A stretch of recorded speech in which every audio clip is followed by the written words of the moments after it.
Good morning. This is Vice Chair Casey Johnson on the call. Good morning, Vice Chair Johnson. This is Rodney.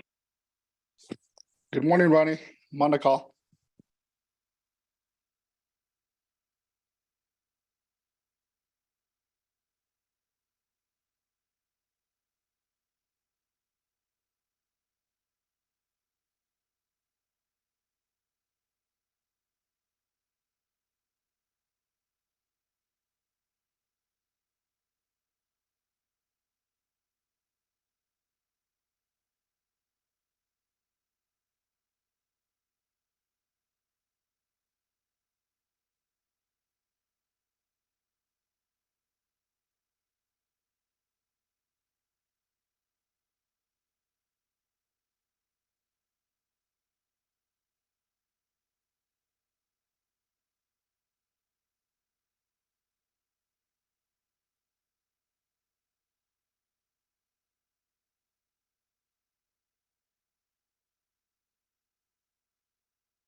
Madam Chair, you are unmuted and you are good to go. Yat Bene, good morning, colleagues, honorable colleagues of Resources and Development Committee. Ado Inda, good morning to legislative staff and individuals that are present here. Good morning. And also, I'd like to welcome a good morning to everyone on the call here this morning. We do have staff from legislative, and then we also have staff from EPA on the call. Hopefully you all had a good Memorial Day weekend. So taking it on next, Land Department staff, Mr. Brian Bitsui, I want to thank you and your team for allowing Resources and Development Committee to always utilize your conference room. It is very much appreciated, and I want to just thank you this morning. I'd like to go ahead and take it to Mr. Tahi for roll call. Madam Chair, members of Resource and Development Committee, this is roll call for Resource and Development Committee's work session with Division of Natural Resources, Navajo Environmental Protection Agency, and Freeport McMoRan, Inc., Cypress Amex Minerals Company, and Western Nuclear, Inc., for Tuesday, May 30th, 2023 at 9 a.m. Roll call. Honorable Brenda Jesus. Present. Honorable Brenda Jesus is present. Honorable Casey Allen Johnson. Vice Chair Casey Johnson is present. Honorable Casey Allen Johnson is present. Honorable Shauna Ann Claw. Shauna Ann Claw, present. Honorable Shauna Ann Claw is present. Honorable Ricky Nez. Delegate Rick Nez is present. Honorable Rick Nez is present. Honorable Danny Simpson. Honorable Otto Stowe. Madam Chair, you have 4 members available, but you don't need a quorum for this leadership meeting. Back to you, Madam Chair. Kagoshi, Mr. Tahi for taking roll call here this morning. I'd like to take it down to the invocation of the agenda. Honorable Vice Chair Johnson, Shanat Ani, can you please have invocation done for this meeting, please?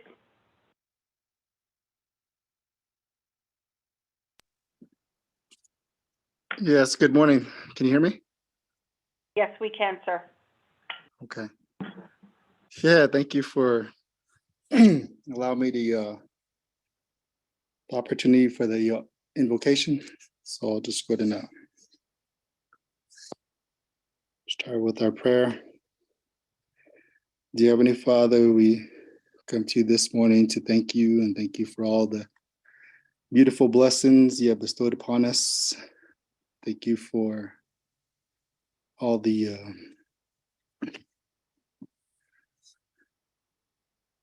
veterans and all the those that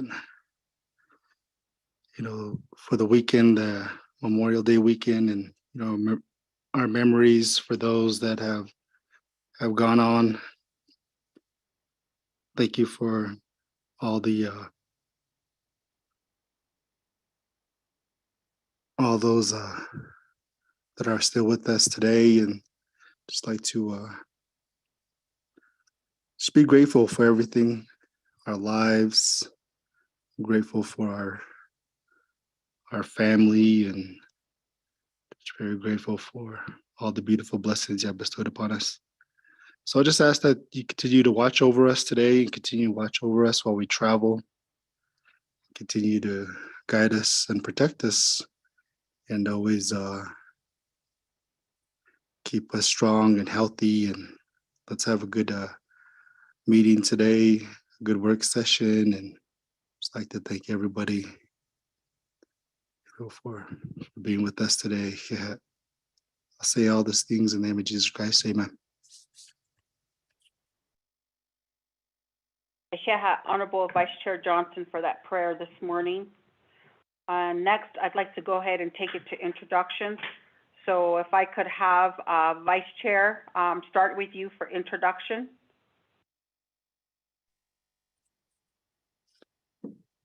Oh yeah, Debana. She my days gizni nishna ashkan has all bashes chin ana ahni deshe che tina jenny dishnella Ugut ego denenishle. Slabede nasha. I represent Cameron, Coal Mine, Loop, Bird Springs, and Talani Lake, District 3 and 5. Those are the chapters I represent. And I'm Vice Chair Casey Ella Johnson of the Resource and Development Committee. Just want to welcome everybody here today. Yeah, thank you, Vice Chair. Next, I'd like to take it to Honorable Claw. Good morning, Shada. Otto, good morning to Vice Chair Johnson. Thank you for the beautiful prayer this morning. And then my honorable colleagues of the RDC committee, and then our legislative staff, our legislative council, and those listening online. I appreciate the prayers spoken by our vice chair, especially with the Memorial Day weekend. I know there were many festivities going on all across the Navajo Nation, and for families taking the time to honor our fallen warriors. So I just want to say thank you to all those who were a part of those events. My name is Shauna Ann Claw. I am the council delegate for Chinle chapter, and my clans are Hawasana and Shnedo Torich Eatney, Bashas Chin, Trechine, Dashichido, Kia Ani, Dashnala, Kut Amado Asanshna. And I just want to say thank you to our presenters today for making this presentation possible. And then also to our Madam Chair for leading the discussion again. With that, I'll turn it back over to you, Shada. Thank you, Honorable Claw. Honorable Ness. Yat Epene. And Anna Senegi, those that are on the call. Harost Nakro. Hot Hanegi. Harost Ricknez in Shihawasan and Shla. O Zay Kachin, Bashis Chin, and a bit in the Shadow. Kia Ani, the Chanel Hotel, and then Snido. San Juan chapter, do in there. A strong chapters, Banashmish, a hogback, San Juan, and his Upper Fruland, Burnham, and Newcomb. Thank you. Yeah, Honorable Nez. Honorable Otto So, introductions, sir.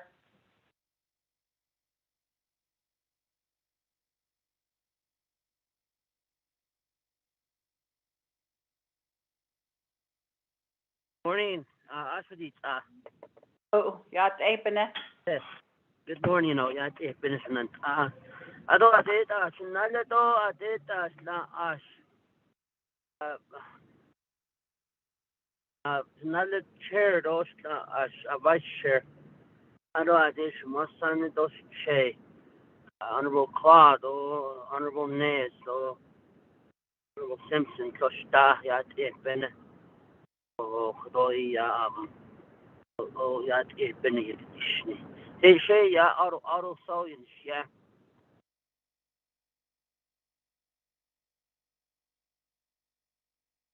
But that's Shay, that's not Jenny, that's not. But then Schlido, Honest, is it ya? Hanas, Nile, ya, Ada, had a shock with the sound.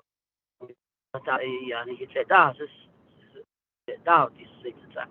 Yeah. Yeah, Honorable Otto So, Kudo. Otto in the Kone Che Brenda Jesus in She Dot Na Jinin Shlo. Torich Eni Bashish Chin, Wanagani Dashichelo Tohana E Dashanale. Akut Sana Nishlido. Ado Yat Been in 90 Dishni. Ado Kodoshi legislative staff, but the dish Mr. Tahi. Good morning, Madam Chair, those online, those present. My name is Rodney Tahi. I'm the Legislative Advisor for Resource and Development Committee.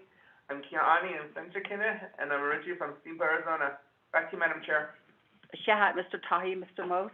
Morning, Madam Chair. Morning, everyone online and who are present. Jay Leonard Moses, Shed, Twill to the Dan, Asha. Asha is law, Panagani, Bashi, Chin, she does it.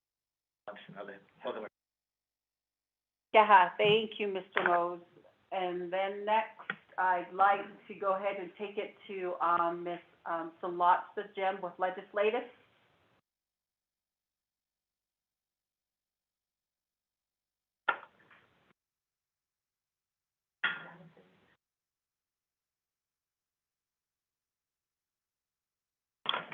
Ms. Jim, introduction. Star 6 to unmute. Good morning. Can you hear me now? Oh, yeah, it's open. Oh, yeah, thank you, RDC members, Honorable Chair. This is Sanlatsa Jim with the Office of the Speaker on the call this morning. Ms. Jim. Next, I'd like to go ahead and have Mr. Bryce Romick.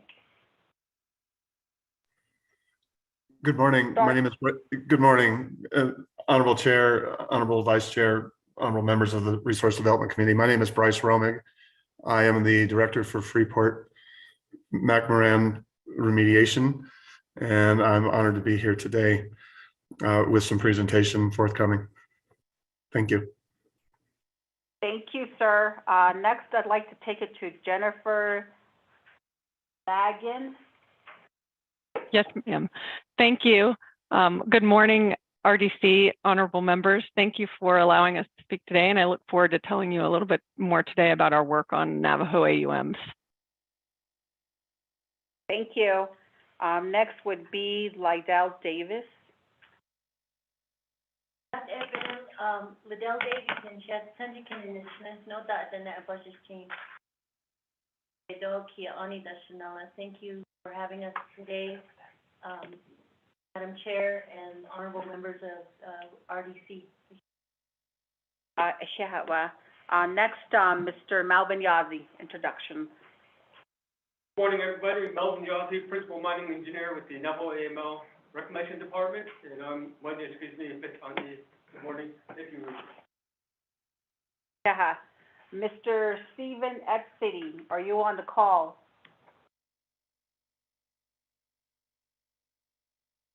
I'd like to go ahead and take it to Ms. Marietta Jensen, AML.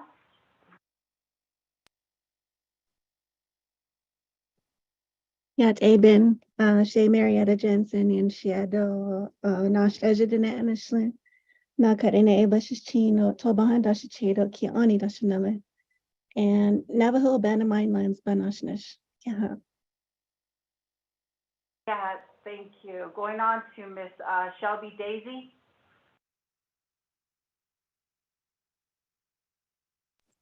Oh, yeah, Bene, Shelby Daisy, and Sheto, Chini, Nishlan, Toto, Chini, Bushish, Kiani, Dashachelo, Kaidana, Dashanala. Good morning, everyone. My name is Shelby Daisy. I'm a remedial project manager with Navajo EPA. I'll be listening in on today's call. Thank you, everyone, again, for being on the call here this morning and present here in person at the Navajo Nation Land Department Conference Room. Could have you introduce yourself. Yeah. Hi. Sorry. Good morning. My name is Dawn Begay. I'm a remedial project manager with the Navajo EPA Superfund program, and I am the remedial project for Cypress AMAC. Morning. Morning. Good morning. My name is Karen.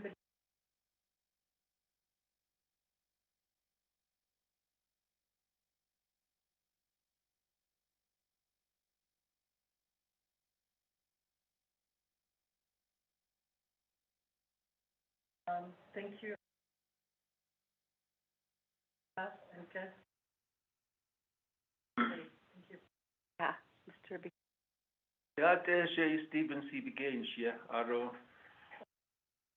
It is a company and help to come. And as an engineer, also this gives you Bash's chain. This chain is a road for the fund national. Thank you for introductions, so next on to item 2 on the agenda. The purpose of the work session here today is RDC has scheduled a work session with Division of Natural Resources, Navajo Environmental Protection Agency, and Freeport McMoRan, Inc., Cypress AMAX Minerals Company, and Western Nuclear, Inc., to discuss the consent decree and the efforts to remediate the 94 abandoned uranium mines on the Navajo Nation. Going on to item 3 on the agenda is presentation and discussion. Item A, presentation by Freeport McMoRan, Inc., on the consent decree for their efforts to remediate 94 abandoned uranium mines on the Navajo Nation, pre- and post-pandemic and current status. We do have presenter, Mr. Bryce Gormick and Ms. Hagan and Ms. Davis. So you do have the floor for your presentation. Thank you, Madam Chair. This is Jennifer Lagan, and I'll be presenting for Cypress AMX Minerals Company and Western Nuclear, and with help from my colleagues, as you mentioned. I'd like to take up opportunity first to thank you for your invitation to allow us to present on the current status of our work on Navajo AUMs. And I would also like to thank you for your patience and understanding in allowing us to postpone the original meeting we had set for April until today. I'm going to share my screen now to provide you with some slides. Okay.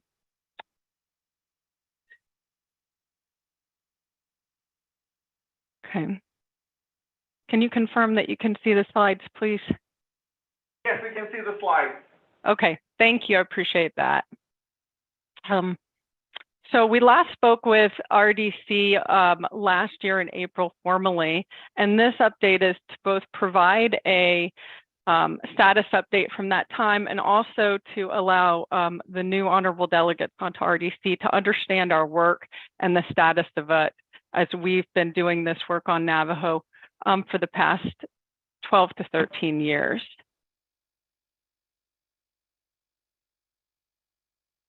First, I think it's helpful to allow us to show you where Cypress AMX and Western Nuclear fit into the larger work being done on abandoned uranium mines on Navajo.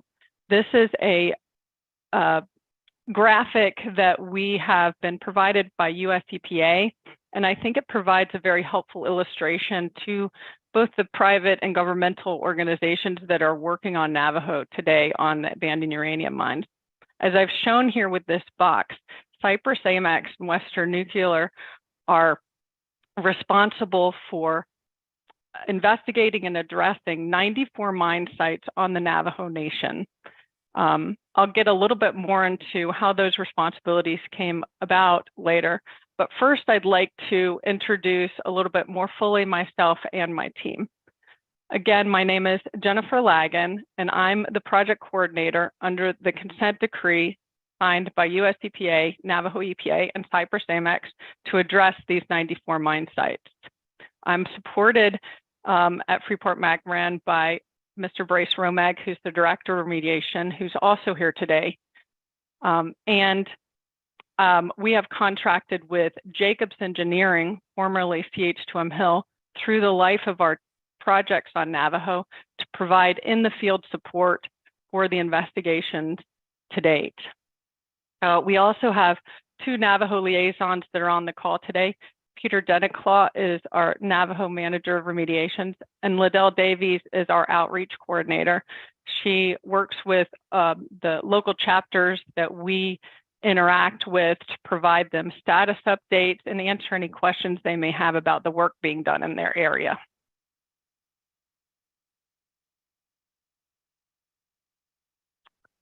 I'd also like to introduce this work by telling you about the priorities that Cypress AMX has developed over time to work through with these mine sites.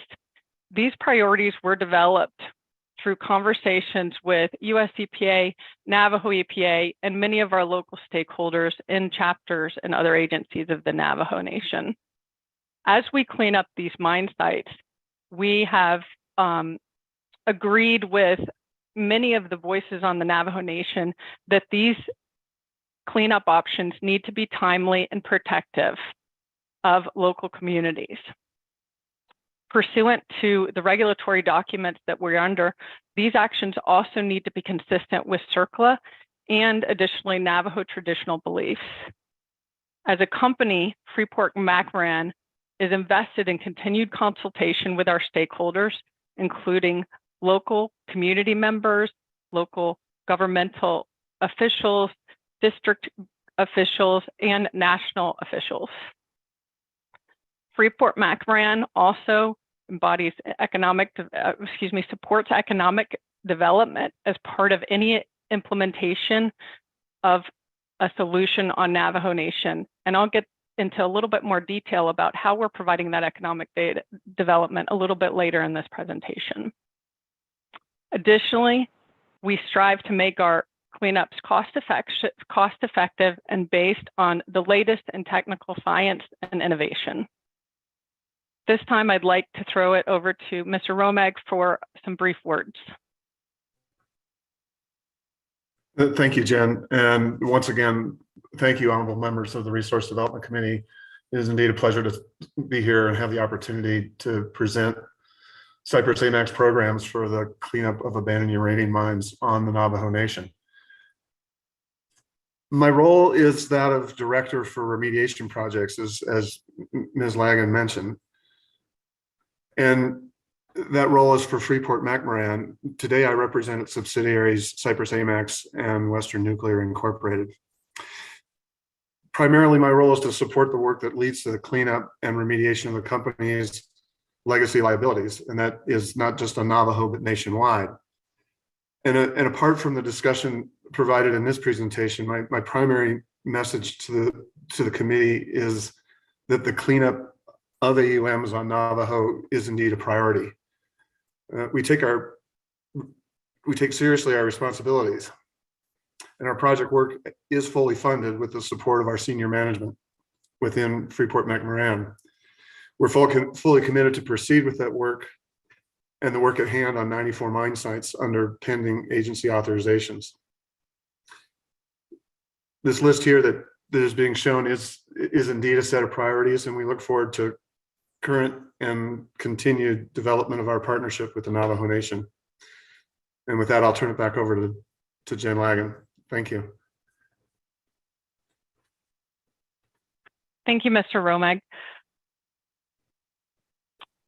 Next, I'd just like to illustrate where the 94 mine sites are that Cypress AMX and Western Nuclear is responsible for and has been working on for the past 12 years.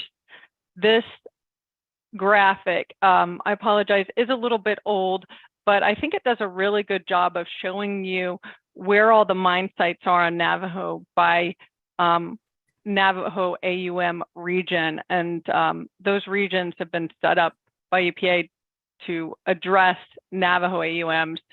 As you can see here, the mine sites that Cypress AMX is responsible for are circled in blue, and then the areas that they're located in are written there, also with the number of mine sites given. So, for example, we have two mines, the Ruby mines in eastern Navajo AUM region. And I'll talk a little bit more about where we are on the status of these mines in a bit. The most mine sites we work on are in the northern AUM region. So these are primarily concentrated in the chapters of Cove, Red Valley, Tisnas Pass, and Tualacan. We also have 6 mine sites in the Monument Valley area, including the Monument number 2 mine site, which is fairly large, and I'll also talk about a little bit later. We do not have any mine sites in the western region or the southern AUM region.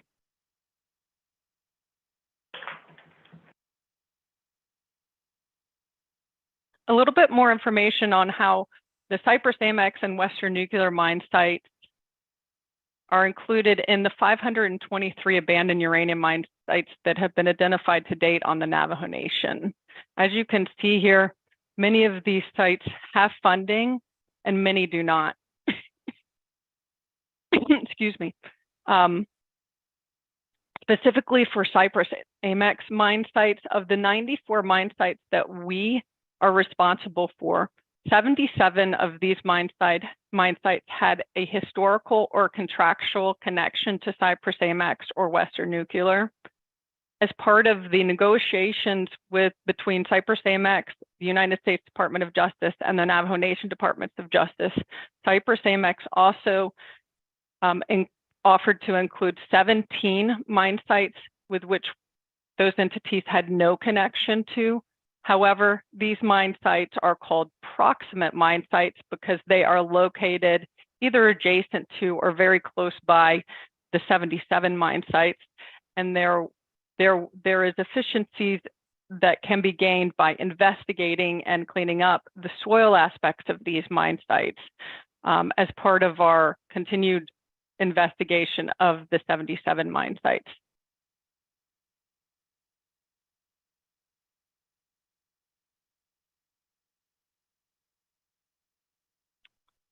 We often get the question of how do you investigate and clean up a mine site?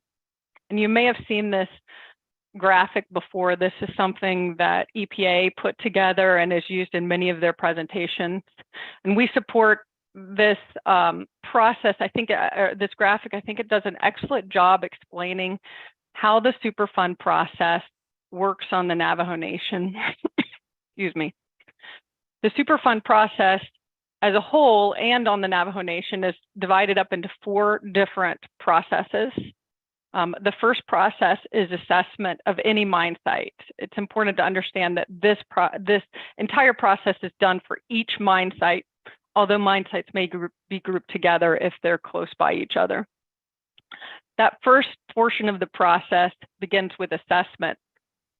This includes reaching out to local residents around these mine sites to gain access to areas where the mine sites are located so that they're fully informed about the work that will be done on or near their homes. Next, we work with Navajo governmental agencies such as the Historic Preservation Department and Navajo Fish and Wildlife to understand sensitive and traditional cultural and biological resources in and around these mine sites. We do this first so that we understand where these sensitive locations may be so that we can avoid them or otherwise mitigate any impact that we have when we proceed to later phases of the process. As part of walking around these mine sites, in some cases, we may find areas where physical hazards exist.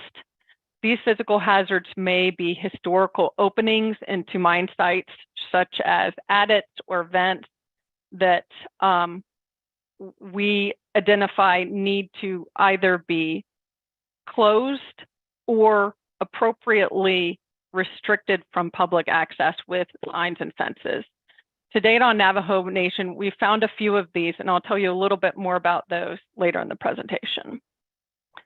The bulk of the work in the assessment phase is done as part of our site evaluation. This includes many members of our field teams walking these mine sites to gain radiological and other geological and geochemical data to understand the impact of historical uranium mining at these sites.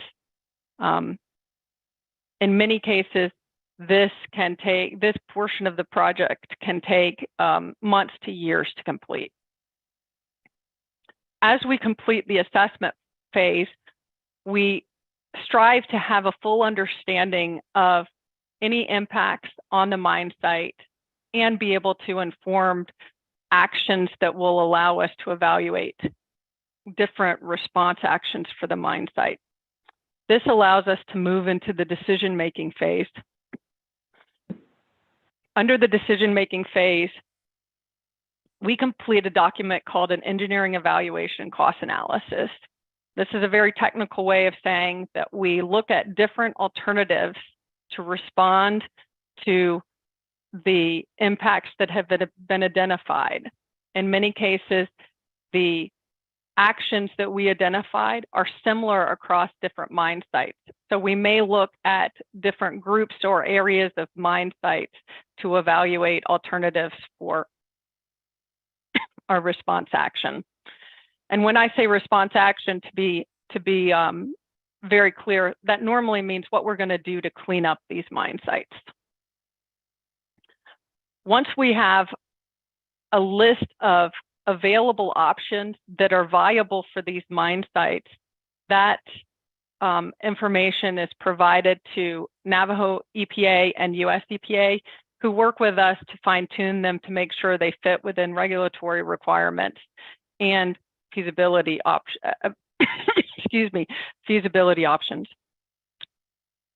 At this point, these alternatives are put forth to the public for their comment. After all, these are the people that are going to be directly impacted by any action taken on these mine sites.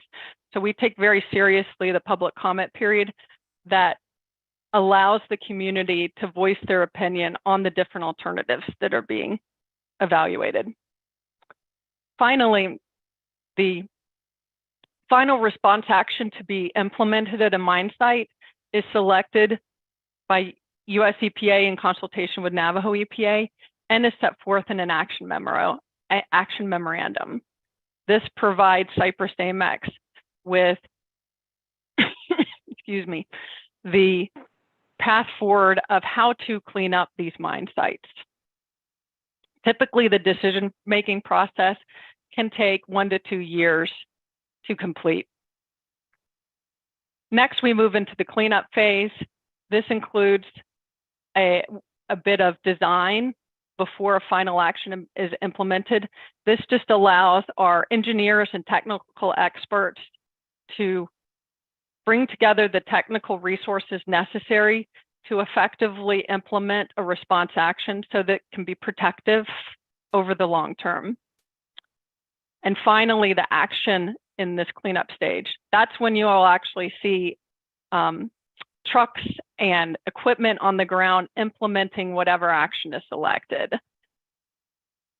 It's hard to determine how long a cleanup process will take at any one mine site, since it directly is related to the action that's selected. For example, an in-place remedy may take 1 to 2 years to implement. However, a full removal action could take many years or longer to implement. And lastly, it's important to realize that once an action is completed, the work doesn't stop. As part of the monitoring and maintenance phase, or post-closure care as it's called under Superfund, Cypress AMEX commits to monitoring and maintaining these areas over the long term to ensure that they continue to stay protective for local communities. I'd like to now just overlay where we are with our 94 mine sites on this process to help you understand what our current status is.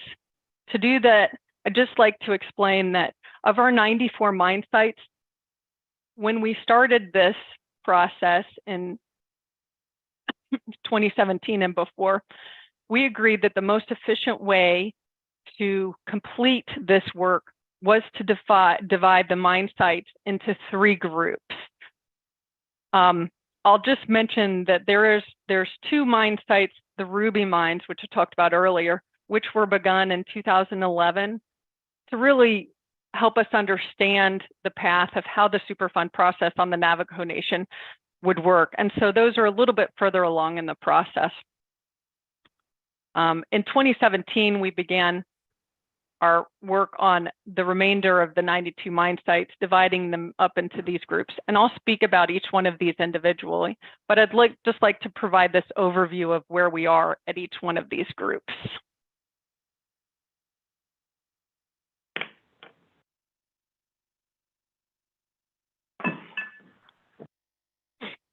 I'd also like to compliment Navajo AML on the tremendous work they've done previously reclaiming many of these mine sites over the past 30 years.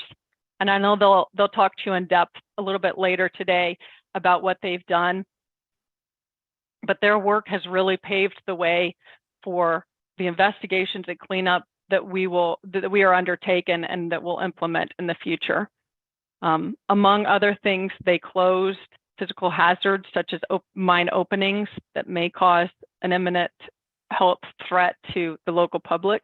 They also consolidated and contained waste rock in many cases. From our investigations over the past several years, we found these Navajo AML reclamation features to be durable and protective over the long term.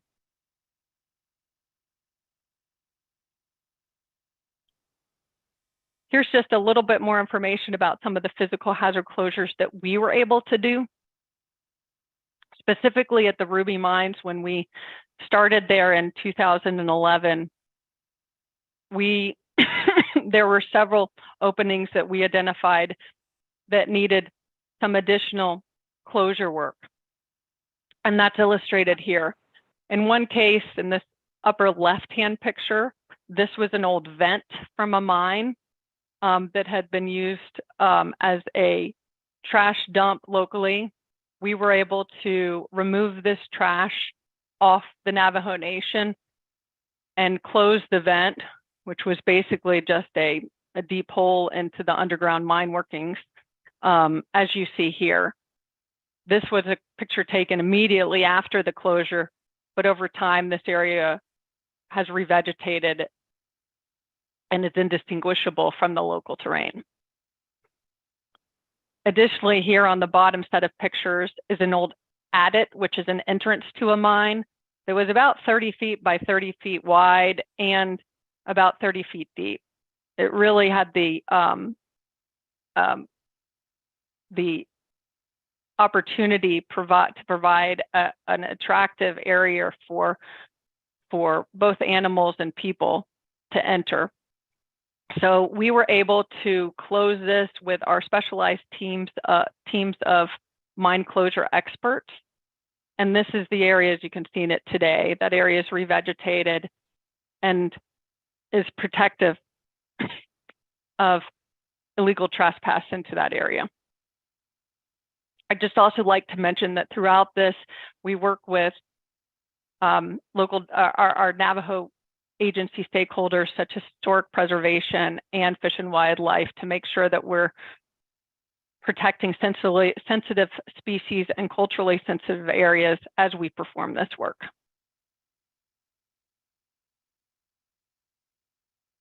As I mentioned, we have a couple of Navajo liaisons, which work with our community stakeholders to ensure that they're fully informed about the work that we've done. I'll say pre-pandemic, we were able to get out to chapters monthly and quarterly as the work progressed. We also provided updates to local agency grazing meetings and the DNA Uranium Remedial Advisory Council. We also provide annual updates to Navajo Fish and Wildlife and Historic Preservation Department and work with our agency partners to ensure that all members of the public are informed and able to ask questions about the work that we're doing. We were not able to do this during the COVID time, but have been able to resume many of these meetings since then.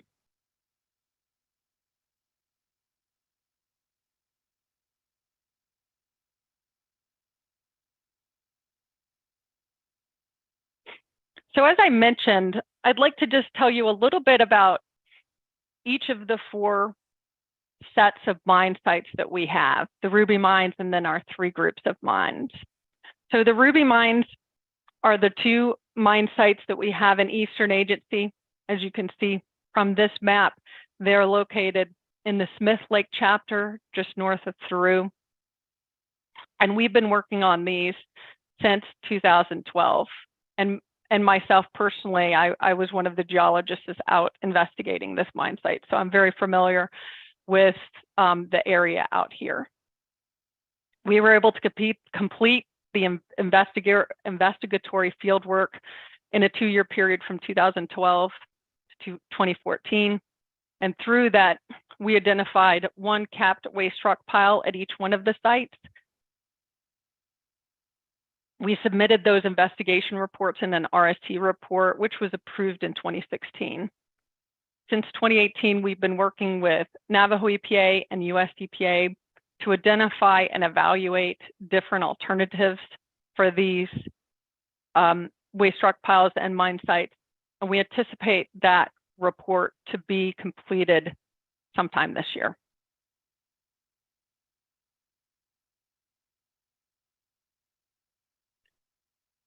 For our conclusions on these mine sites, I'll mention that these 2 waste rock piles were covered with earthen materials following the cessation of mining in the 1980s. And our investigations to date have shown that these closures have been durable and protective. There are small areas outside of the waste rock piles where our data indicates the need for additional action. However, these areas are small and localized to areas adjacent to the capped waste rock piles. There is no evidence of migration of contaminants from these mine sites via wind or water significantly away from these mine sites.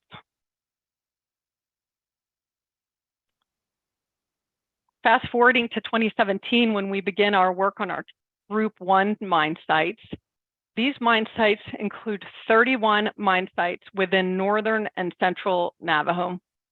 It also includes, most notably, Monument Number 2 mine site and 9 mine sites in the Cove chapter. In 2017, we secured access agreements for these mine sites and conducted cultural and biological assessments to allow us to get clearances to do work through those 2 agencies. Through several field mobilizations over the next couple of years, we were able to collect the data necessary to complete an investigation of these mine sites. And from 2020 and to today, we have submitted RSC reports for these mine sites. We estimate that these RSC reports, which are those investigatory findings, will be finalized towards the end of this year.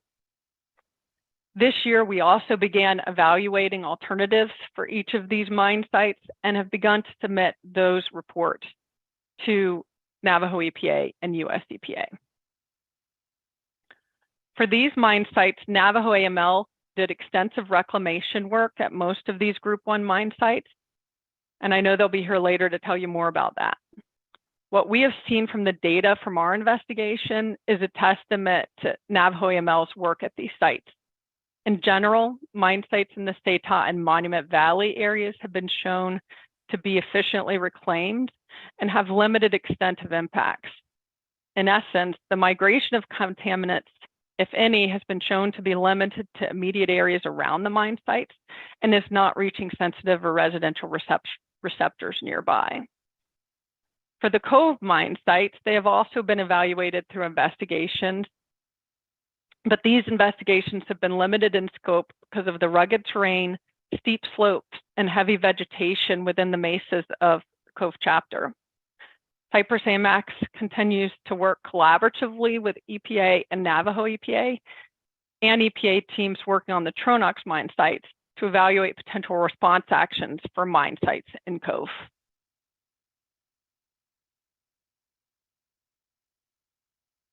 For our Group 2 mine sites, we have 33 mine sites that are located within the Red Valley chapter, which includes the Oak Springs area. We secured access agreements to these mine sites starting in 2017. However, we delayed the field work because of COVID. We were supposed to start in 2020. However, that was delayed until the start of June of last year. I'm sorry, November of last year, excuse me. We've also completed cultural and biological clearances at these mine sites. From November, of last year until now, we have completed our investigatory work in the Red Valley.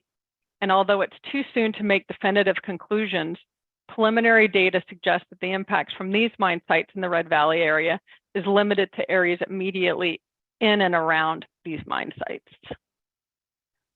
We will have a further mobilization of investigation of these mine sites later this year or early next year, and hope to complete fully the RSCs in these mine sites by mid-next year, with that evaluation of response action alternatives to follow after that.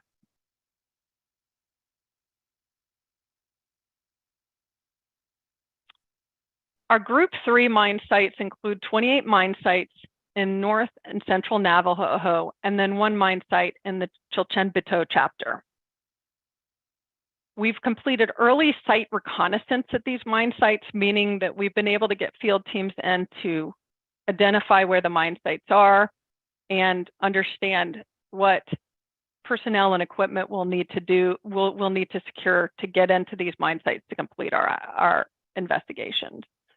We're also in the process of gaining access agreements for these mine sites, which can take months to years at times. Our field work for these mine sites is tentatively scheduled to begin in 2024 and last through 2025.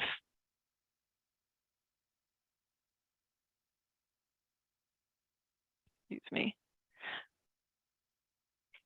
And I'd like to take just a bit of time next to talk about the next step in the process of addressing these mine sites. In several cases, you heard me mention a response action, such as at Ruby and our Group 1 mine sites. Basically, a response action is what we're going to do to clean up these mine sites once we've investigated them.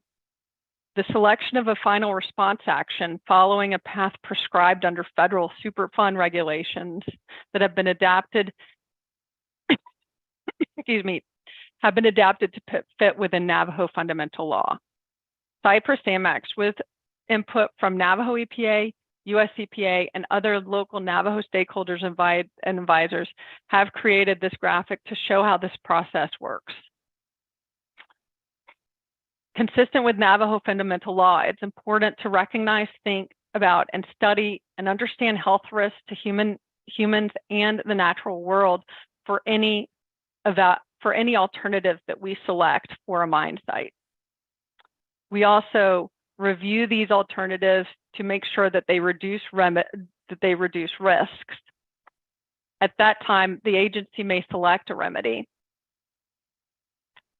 We thoughtfully plan and carry out the selected response action based on with coordinated input with local stakeholders. In many cases, we're also seeking to engage with Navajo-owned businesses to partner with as we complete these remedies.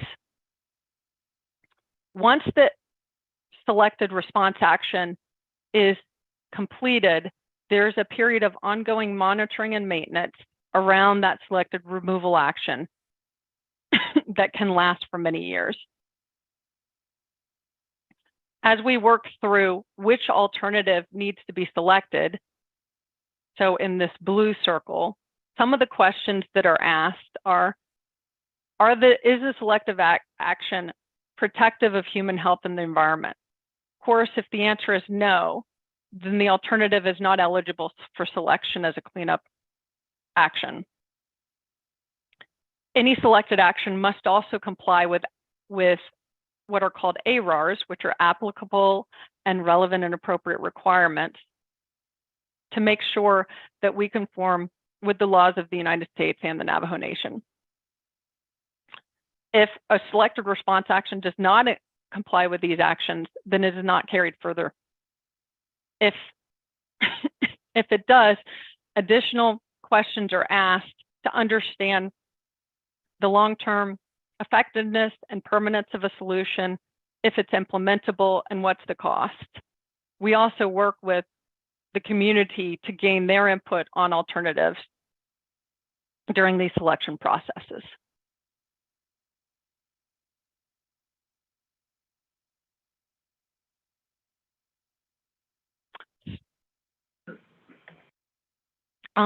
I'd also just like to cover really quick the regulatory document that Cypress AMX works under to complete this work. The consent decree, as I mentioned, was signed in 2017 between the United States, the Navajo Nation, and Cypress AMX. It's important to understand that due to the United States government's own role in the uranium industry, it shares about half the cost for cleanup activities that Cypress AMX is engaged in. Because of this, in 2017, the US government placed approximately $335 million in a trust that earns interest. And that current value of that trust, as of about 6 months ago, was $356 million. As part of our work, Cypress AMX seeks quarterly reimbursement for the U.S.'s shares of these costs. One thing to note that I've highlighted here below is with these trust dollars, if the cleanup of these mine sites is completed before this money runs out, the remaining funds will be transferred to the Navajo Nation to clean up other former uranium mine sites. One other condition of the consent decree is an annual spending cap, which is essential in managing such a long-term and a significant cleanup program. The range of this cap is between $25 and $30 million per year adjusted for inflation. And it's important to note that this cap does not limit what kinds of cleanup may be required for Cypress AMEX to be performed. It just may affect the timing of implementation of cleanup solutions. And with my last slide, I'd just like to highlight some of the ways that Cypress AMEX and specifically Freeport McMoRan have provided support to the Navajo Nation over the time that we've been working there. To date, we've employed seven Navajo employees, including providing job-specific training. We expect this number to increase significantly as we get to portions of the work that includes cleanup. And we're actively working with local Navajo companies to understand their ability to partner with us in cleanup solutions. Last year, Freeport McMoRan was also happy to support a $9 million fund for college scholarships with the goal of helping 250 Native American students graduate by 2026. Many of the applicants to this program are Navajo, although it is open to other Native tribes throughout the Southwest. One of my favorite programs is Project Dreamcatcher, which is a free week-long intensive MBA level course for Native women entrepreneurs that's that's put on by the Thunderbird School of Global Management at Arizona State University. Last year, we had 2 cohorts go through this program, and I'm happy to say that we have 3 cohorts going this year, with 1 starting this weekend. To date, 67 graduates of this program have come through, with 26 of them being Navajo. We anticipate these numbers to increase significantly this year as word is getting out about this wonderful program. Throughout our work, we also seek to partner with Navajo entities and people to conduct community outreach, cultural surveys, and mine site restoration. One of our long-term partners is Denatadu Cultural Resources Management, which has performed our cultural surveys on our mine sites since the beginning at the Ruby Mines. We've invested over $1 million in these companies and entities to date. We also sponsor grants and contributions for the 12 chapters that are in and around the mine sites that we're working. And we look forward to continuing this partnership with our local chapters as we continue to implement this work. With that, I've completed my formal presentation of our status on the Navajo Nation, and I welcome any questions that the honorable delegates may have about our work. Thank you very much, Jennifer. Also, Bryce, for the presentation from Cypress AMEX. Committee members, do you have any comments or questions? Honorable Chair Jesus had to go to a meeting quickly, and she'll return shortly, just for your information. Colleagues, any Chairman. comments? This is the Delegate So. Okay, Delegate Chairman So, you have the floor. Yeah, good morning. I just would like to just say thank you for the report. Just listening to the report, sounds like you are following a certain process that's in place. And this process that's in place is the guiding factor of trying to mitigate or try to clean up these mine sites that you guys are actually responsible for. And then the other thing that stands out is that you do acknowledge Navajo jurisdiction pertaining to a lot of the custom at the local level, at the home level, and off of that, it really and what I'm getting to is that you do indicate you do adhere to fundamental laws, and at the same time, it's one of our jurisdiction, Navajo jurisdiction law. So I just like to commend you guys on that as you guys do your outreach at the local level, conducting your outreach. So that's all I have to say at this time.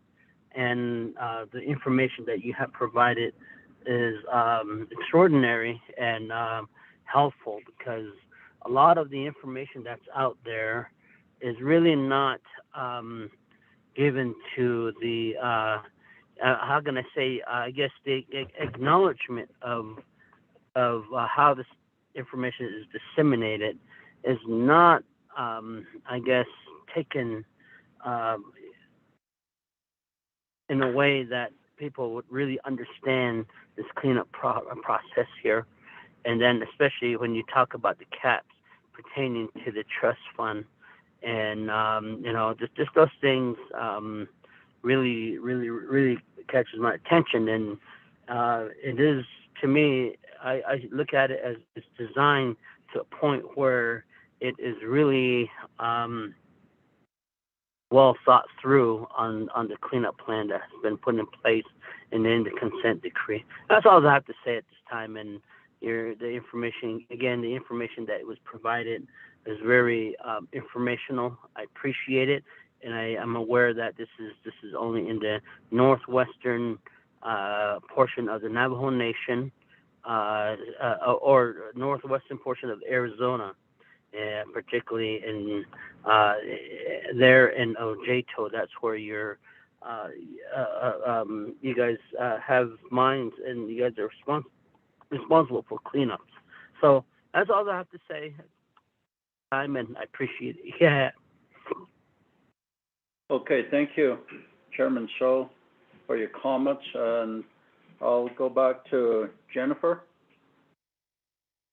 Yes, thank you, Chairman. So we appreciate your words there. You're right. We have been very hard to find a word. We've been very blessed, I guess, to be able to have such wonderful partners at all levels of this work, both at our community, through Navajo EPA, US EPA. We've all come to the table understanding that we share the same vision for these mine sites. Although it may be hard in the day-to-day to realize that we all want to get to one place, I feel like overall we do. Everybody wants the same solution here. We want a solution that is protective and timely for our Navajo partners. We hear that time and time again from the communities that we work in. When's something going to happen? Is it going to happen soon? And what does that mean? Is it going to be protective for me and my family going forward? And I'd just like to reiterate that from the beginning, and we stand now ready to implement actions at these mine sites as soon as we can. And as Mr. Romeg mentioned, we have the full support of Freeport McMoRan behind us as we do that. Thank you very much, Jennifer. Honorable colleagues, any other comments or questions? If not, I would like to just say a few words, and I do have a question, Jennifer. My name is Rick Nez. I was one of the committee members that visited the site out at Monument Valley, Ojeto area. And when we saw that, we had people out there who met us, local communities, how this abandoned uranium mines had really affected their lives. And I just want to say thank you for all the community outreach that Cypress AMAX made available to the people. It is very important that the people hear from your company and what it's doing, the progress. It's the progress that they want to hear. And I'm glad that you go to chapter meetings as well as grazing meetings and agency council meetings to provide a report. And that is very important that you all continue to do that. And I do have one question, Jennifer, which is in your presentation, you had noted 77 connections to Cypress AMAX and then 17 with no connections. Could you further explain what this means as far as no connection? Yes, sir. Thank you. Thank you, Mr. Nez. Absolutely. So as part of the negotiations to address these mine sites that happened in the 2010 to 2017 range, EPA identified 77 mines that Cypress AMX or Western Nuclear had a connection to. That means that a former entity or former contractual connection actually operated these mine sites. So in essence, we hold the responsibility for addressing those mine sites. However, as you mentioned, there are 17 mine sites within the consent decree that Cypress AMX or Western Nuclear did not have a connection to. However, these mine sites are very close. In many cases, they're adjacent to one of the 77 mine sites that Cypress AMX did have responsibilities.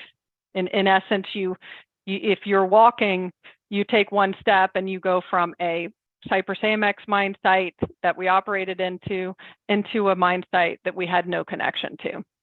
Well, we saw a lot of efficiency that could be gained by us simply tacking those mine sites onto our investigation. When you look at the logistics and technical aspects of investigation and cleanup, much of the cost and labor and capital involved in that is getting to the mine site. So for our standpoint, it's not, there's a lot of cost efficiencies to be gained by tacking these 17 mine sites on. I will mention that our responsibility under the consent decree for these 17 mine sites only includes soil investigation and cleanup. It does not include any groundwater impacts that may be related to these mine sites, which Cypress AMX does have responsibility at the other 77 mine sites. Thank you, Jennifer. And also, out of the 31 mine sites and 33 mine sites on the presentation, nine of the sites are at Cove, Arizona, Cove chapter, and 33 mine sites are pretty much located near Cove, which is Red Valley and Oak Springs. And we do at this time have on the call with us our delegate who represents those regions, and we also, which is Honorable Amber Kennisbach-Crotty, also the chapter president from Cove, Arizona. He is also on the call, Mr. James Benally. So at this time, I would like Honorable Crotty, if you would introduce yourself, please. Oh, yeah, thanks, Judge. Chairman, thank you. RDC members, Kia Ani Nisleto, Viking people, Basishin, Destiny, Desachedo, Irish people, Bashanole, Shay Amber, Kennisbach-Crotty, Navajo Nation Council delegate representing 7 communities in the Northern Agency.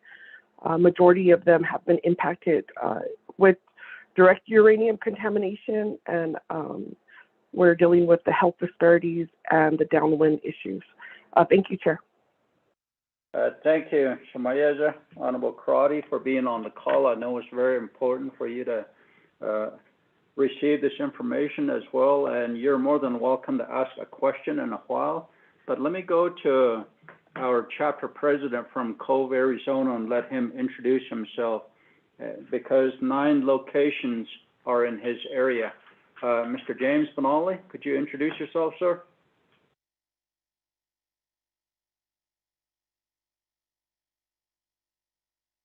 On the call.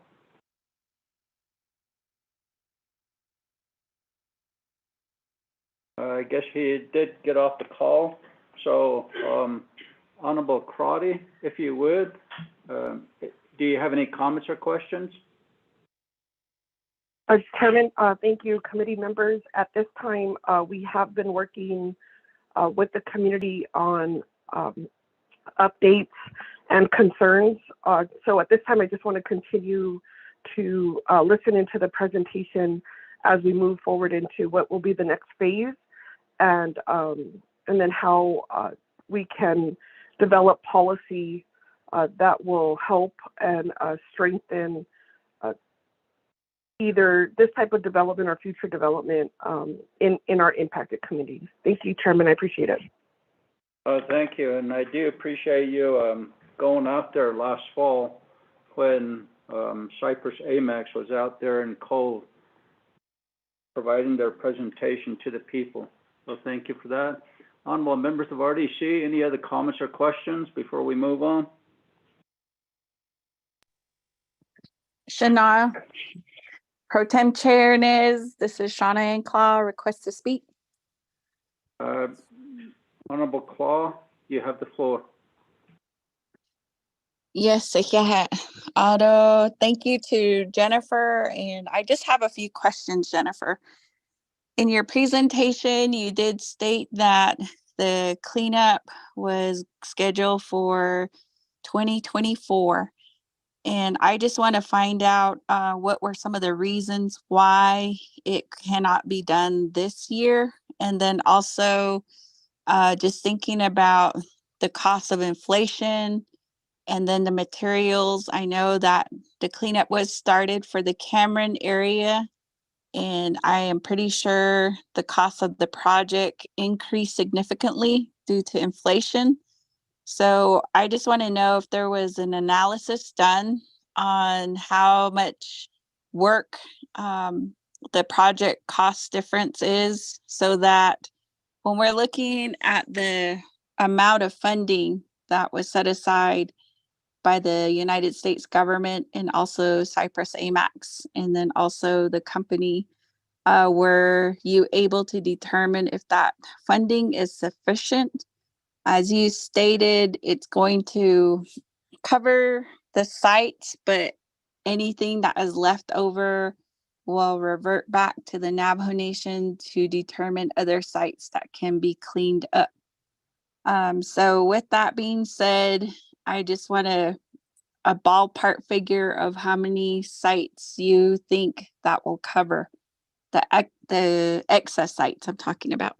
And then the other question that I have is in regards to the question that I heard earlier too. Well, it wasn't a question, but it was a statement regarding you said that the groundwater for some of the sites will not be tested or will not be maintained, or the groundwater issue. But in that sense, can you give us an estimate? And then also if you could just walk us quickly through a process of how groundwater is tested, and then what's the average cost to test that groundwater? So for those sites that you said that weren't going to be covered, but just the cleanup would be covered, but not the groundwater. I think that would give us a better picture to see as a nation how much that would cost the nation, And also probably thinking about our water tables that are located within those sites. I know like some areas, their groundwater is already compromised, like with arsenic, and some don't even have the groundwater levels to the capacity of where the community is able to use it. So those are just some of the things that I was thinking about as you did your presentation. So with that, I will turn it back over to our chair, Honorable Nez Ijehe. Okay, Delegate Claw. Jennifer, your response? Thank you, Delegate Claw, for those questions. I'll try and address them in the order that you brought them up. Your question about cleanup in 2024, to be clear, we will have multiple cleanups throughout our 94 mine sites. These will likely be implemented over time as response actions are decided upon and designs are completed. It is anticipated that our first action will be at the Ruby mine, although that may change. We cannot begin that cleanup until US EPA and Navajo EPA provide us with the selection of the final remedy through an action memo. Once that process, once they have issued that document, then, excuse me, we would implement a period of design of those remedies. That can typically take 6 to 12 months. And it's essential that we do that design process to make sure that whatever alternative is selected is protective and durable over the long term. We can't just go out and put equipment on the ground without those people knowing what they need to do and how to design, how a design will be protective long term. With respect to your question about inflation, a couple of points on that. All of the costs that we include in the evaluation of our remedies are subject to inflationary pressures, and we identify those and revise estimates as we are able to in the conversations that we have with US EPA and Navajo EPA. So in essence, ECAs, or alternative evaluations that we're putting together now, would include today's dollars. Also, with respect to the money in the trust that the US has put in and Freeport's contribution to cleanup, all of those numbers are also subject to inflation and adjust accordingly. Your question about sufficient funding, let me be very clear here that although there is a trust fund that the US government set up to address their percentage of the liabilities for these mine sites, there is not a limit on the amount of money that will be spent to clean up the Cypress Amex mine sites. Although we are looking for solutions that are cost effective and based in science and protective of local communities, we are not limited in our selection of remedies by ultimate caps. The cap that I mentioned is an annual cap for spending. So if, for example, if we have a remedy that costs $100 million, and I'm using an example, no specific example whatsoever, we would implement that remedy over several years so as not to exceed that cap, but the remedy would still be implemented fully. With that, the number of sites that are covered are all of them. We will clean up all 94 mine sites that we're responsible for, however long it takes. With respect to your questions about groundwater, specifically, groundwater investigation is not included at the 17 mine sites that Cypress Amex had no connection to. In practicality, though, as you remember me saying, those mine sites are located adjacent to or nearby mine sites where Cypress Amex does have a liability and is required to address groundwater.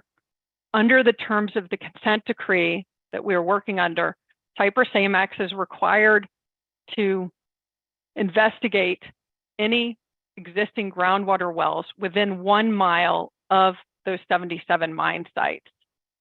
So in reality, the groundwater that's under those 17 mine sites that we don't have responsibility for would be covered under those. In saying that, we are working with US EPA and Navajo EPA to fully understand what groundwater investigations at these mine sites would entail.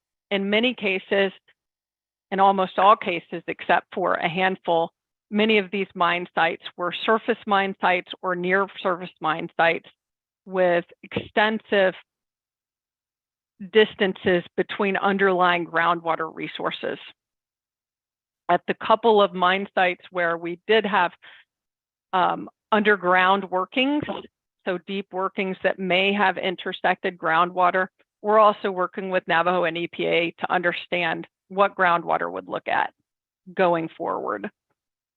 So to get to your question about what cost of testing would be at those mine sites, it's important to remember that groundwater evaluations typically happen on a regional level.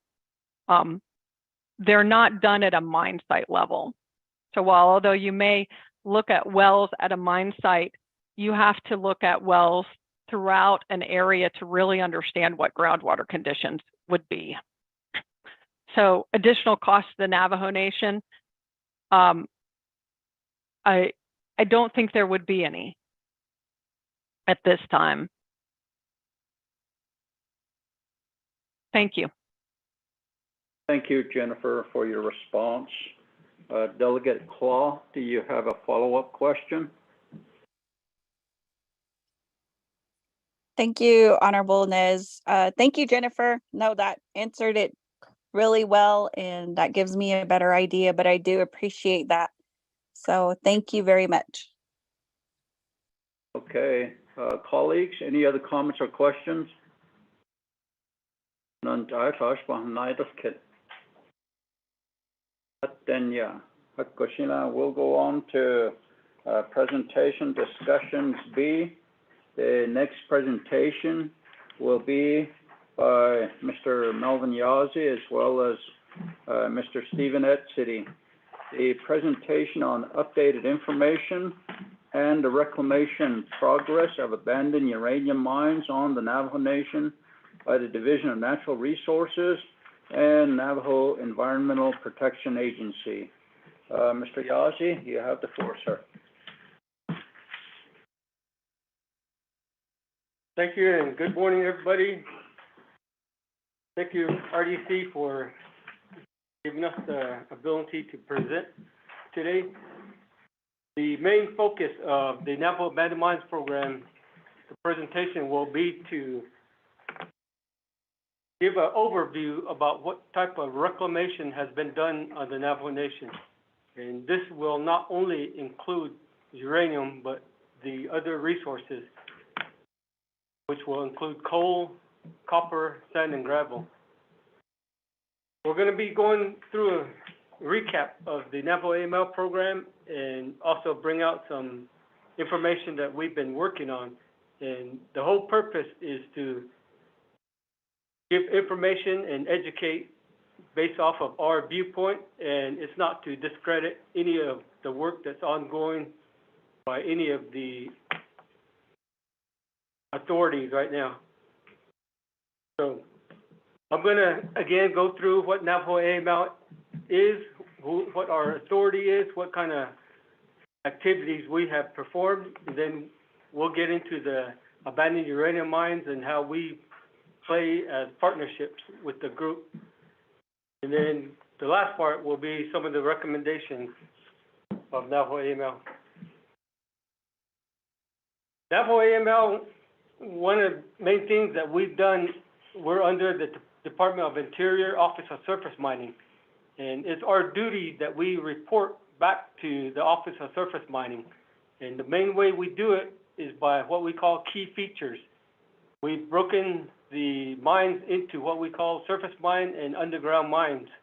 Then we have them broken into what we call keywords: open pit, rim strip, trenches, and then once we get into the underground mines, we're looking at vertical shafts, horizontal portals, or incline shafts.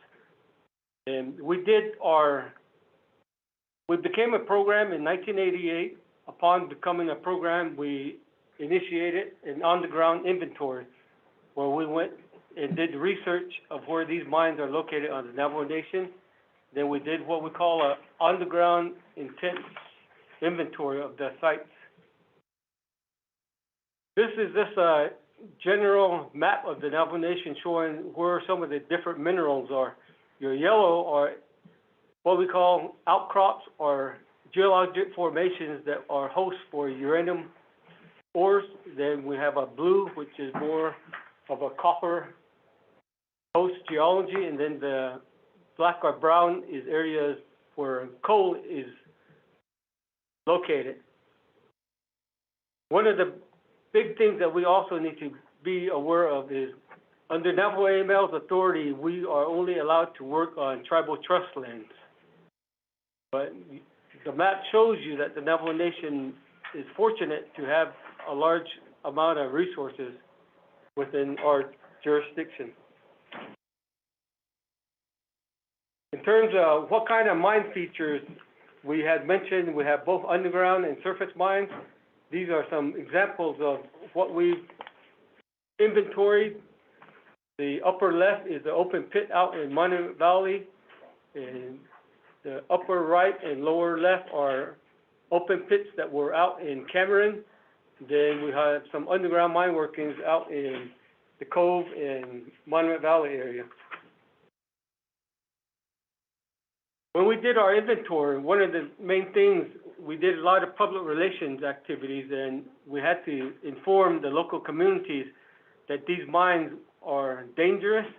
You can see the two upper pictures were actually uranium mines located in the Red Mesa Sitka area where the local people were using them as livestock containment.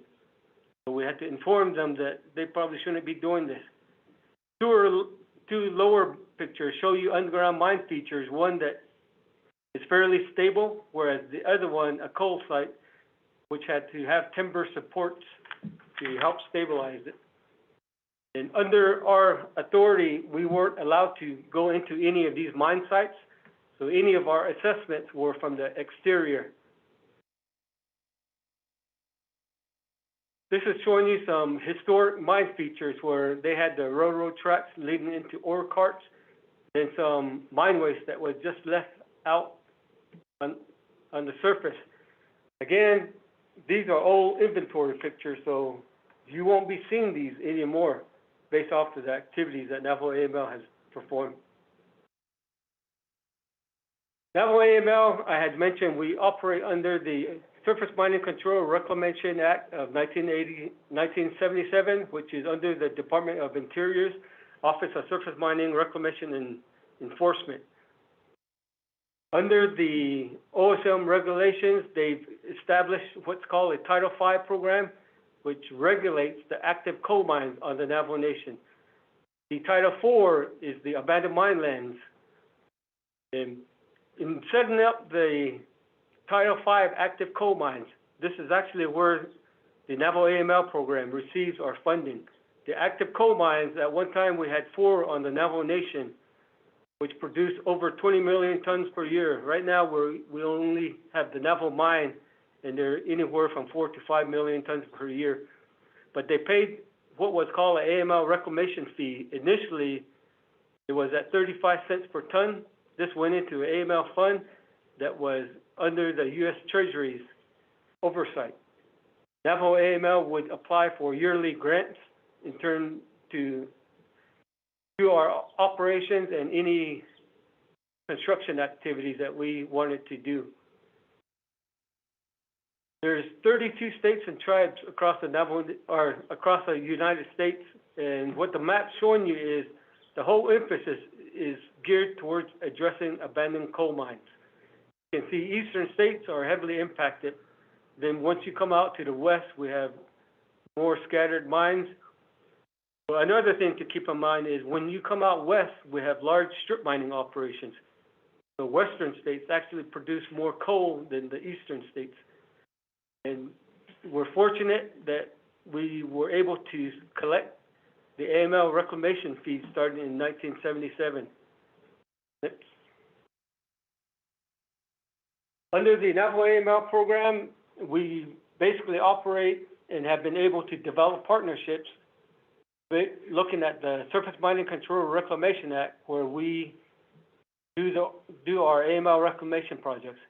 We also were fortunate, once we completed our AML reclamation activities, we actually implemented what was called a public facilities program, where we went back to impacted chapters and were able to give them technical assistance, but also some funding. Initially, it was at $300,000 and went up to $400,000. We also have a cooperative agreement with the Department of Energy for what's called the Uranium Mill Tailings Remedial Action Programs, where they've done surface remediation at 4 sites on the Navajo Nation, and they continue to do surface or groundwater remediation at 3 areas in Tuba City, Shiprock, and Monterey Valley. Under the Circular Authority, which goes back to the U.S. and Navajo EPA, this is where the abandoned uranium mines falls under, and we provide technical and administrative support to U.S. EPA. We've also started back in 2000, a partnership with the U.S. Army Corps of Engineers under a program that was called a remediation of abandoned mine sites. This, we were able to develop a GIS database for our non-coal abandoned mine lands. So when you look at the Navajo AML department, we have our main administrative office in Window Rock, Arizona, with a field office in Tuba City and Shiprock, New Mexico. We have approximately 18 full-time staff right now. Our department manager is Karen Bedoni. And another thing, we do cover the full Navajo Nation, which is 27,000 square miles, focusing on tribal trust lands. And in terms of the funding, I had mentioned that we get our funding from the AML reclamation fee, and this is sort of showing you quickly how it works. The active coal mines pay into this reclamation fee, which the U.S. Treasury holds. AML, 50% of the fee goes back to any state and tribe, whereas the other 50% goes into the Office of Surface Mining for their operating costs. So on a yearly basis, we're able to apply for grants. Off on the right shows you the reclamation fee from 77 to 2007 was at 35 cents per ton. MACRA was recently reauthorized to go up to 2034, but the collection fee is down to just over 22 cents per ton.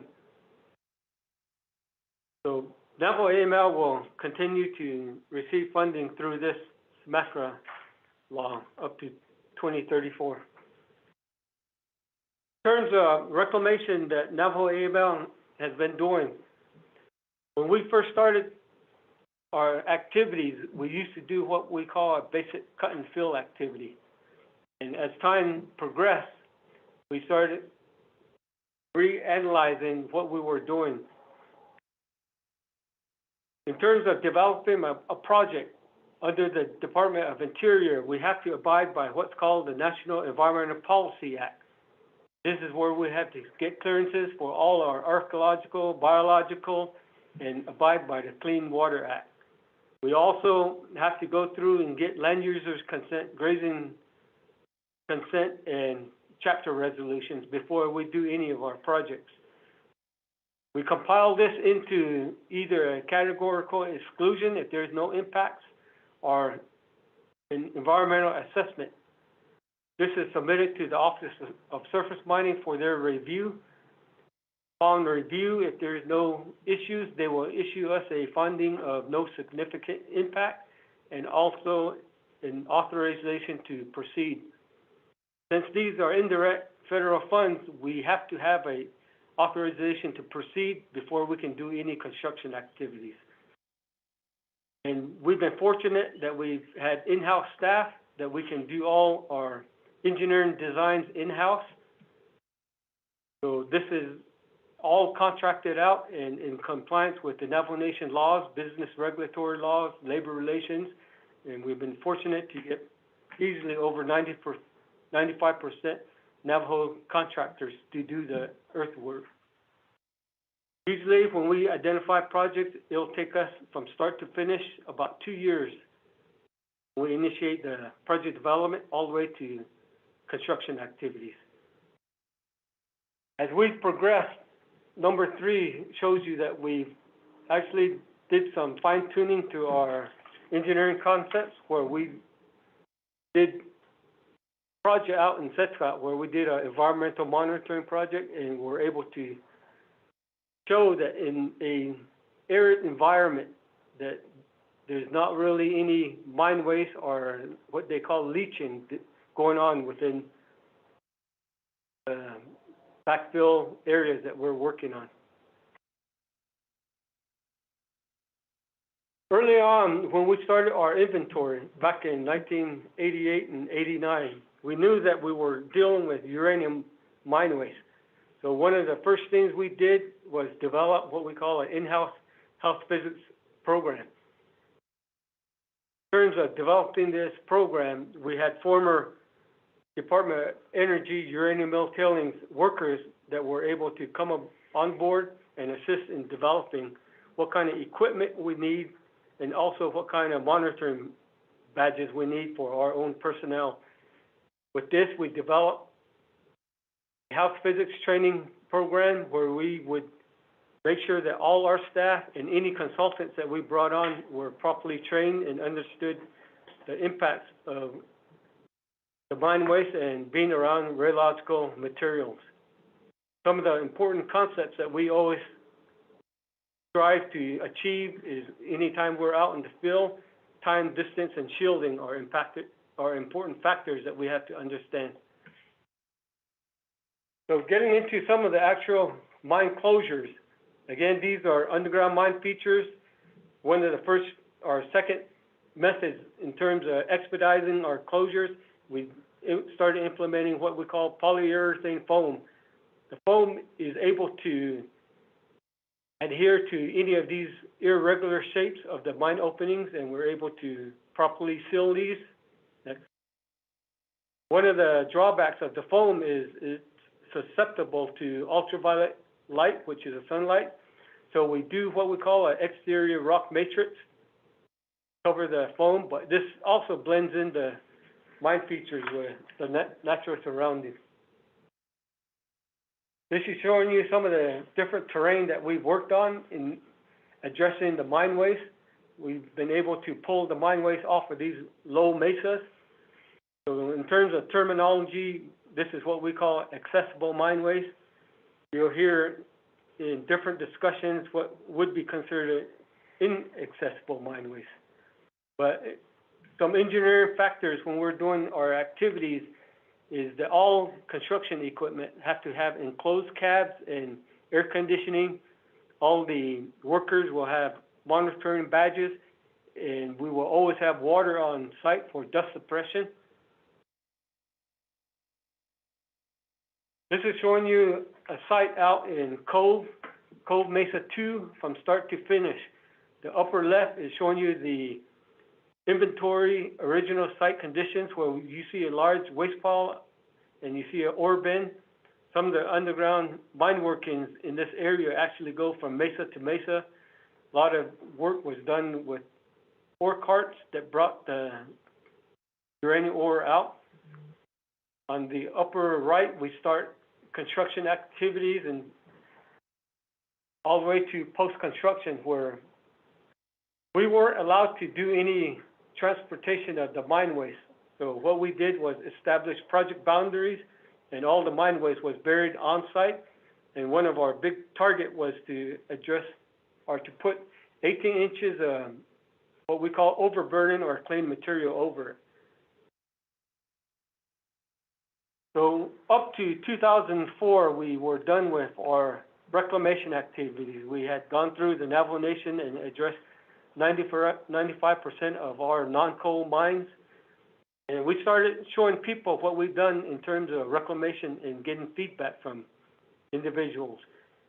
And a lot of people liked what we were doing, but there were some that said we're doing inadequate reclamation. So the department took it upon themselves to look at what can we do to improve what we're doing in terms of reclamation. And understanding Mother Nature was one of the big steps in what we call geomorphic contouring. We also attended different conferences.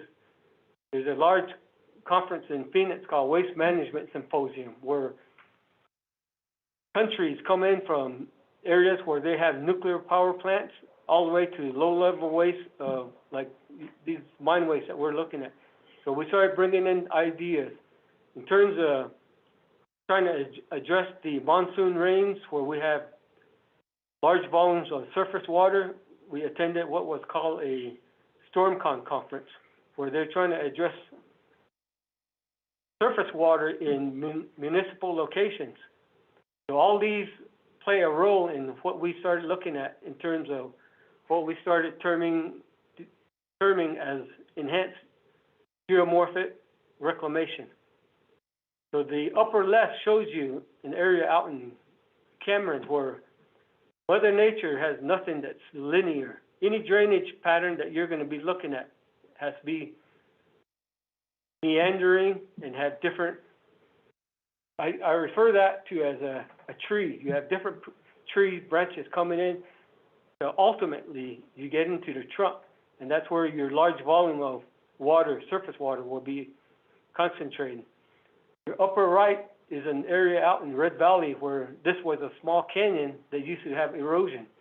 So what did we do? We took this concept of geomorphic contouring and breaking it all up. The drainage pattern where nothing was straight. And one of the things we also did was make sure everything was rough. So you can see the boulders, nothing's flat in there. We've also tried transplanting different kind of vegetations. And one thing we found out is the cedars, ponderosa pinyon trees are very difficult to transport. Then we did a test plot out in Cameron where it's just, in terms of the geology, it's clay material. And once it rains, everything gets hard and runs off. But we did what we call a French drain, dug a pit that was 25 by 50, 3 feet deep, and imported some blow sand and revegetated it. And the theory was that if you can maintain moisture on these sites, vegetation will grow. And we were able to show that vegetation can grow in these different types of terrain. So utilizing the different concepts, again, this is that small canyon that was eroding, but you can see over time, natural vegetation is starting to come in, and you don't see any areas that are eroding. The next site is showing you what we call rock armoring. This was on a small diversion berm where we started utilizing engineering, filter fabric, but also large boulders to stabilize a site. And the concept, again, keeping everything rough, leaving void spaces so that natural seed mixes will come in by themselves and help stabilize the soils. This is showing you close up how the native seed is able to do that. So getting into some of the other activities that we're doing, we had mentioned the Department of Energy. We have a cooperative agreement with Department of Energy to provide assistance to them in their 4 UMTR sites in Tuba City, Monument Valley, Mexican Hat, and Shiprock. And what they've done is surface remediation. These are former mill sites, and they've consolidated all their mill tailings and the infrastructure into these large cells. And 3 of the areas in Shiprock, Tuba City, and Monument Valley, they're dealing with groundwater issues, so they're continuing to do groundwater cleanup. And the surface, they continue to monitor it. public facilities program, we were able, with some extra funding, to go back to coal-impacted chapters across the Navajo Nation and start receiving proposals from them. A lot of times we found that their technical abilities were somewhat lacking to get these projects construction ready. So some of our staff were able to actually assist them in getting all these requirements here. The main thing was their NEPA compliance and designs so that this package would be construction ready. And we were able to assist them in getting through the projects to get these projects fitted out. And we would also assist them in the oversight. Some of the projects that the public facilities was looking at was infrastructure development and facilities. The upper left is showing you the Coal Mine Canyon multi-use facility. The upper right is the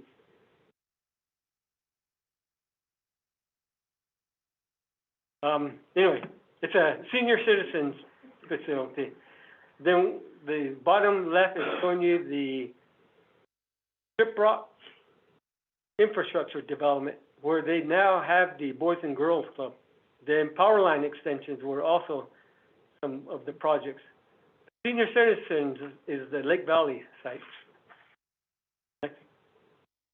So showing you how we get from step A to step B to get projects construction ready. Not only our staff providing the technical assistance, but also coordinating with the Navajo Nation entities. And then groundbreaking, the tower, San Juan chapter, multi-use facility, or some of the other projects that we were able to achieve. Next. So getting into our abandoned uranium mines partnerships, this map's actually showing you across the Navajo Nation the different resources. Again, we're looking at coal, uranium, copper, and sand and gravel. But it'll show you there's, under our inventory, what we call, going back to the mine features, we've documented over 1,300 mines that we've addressed.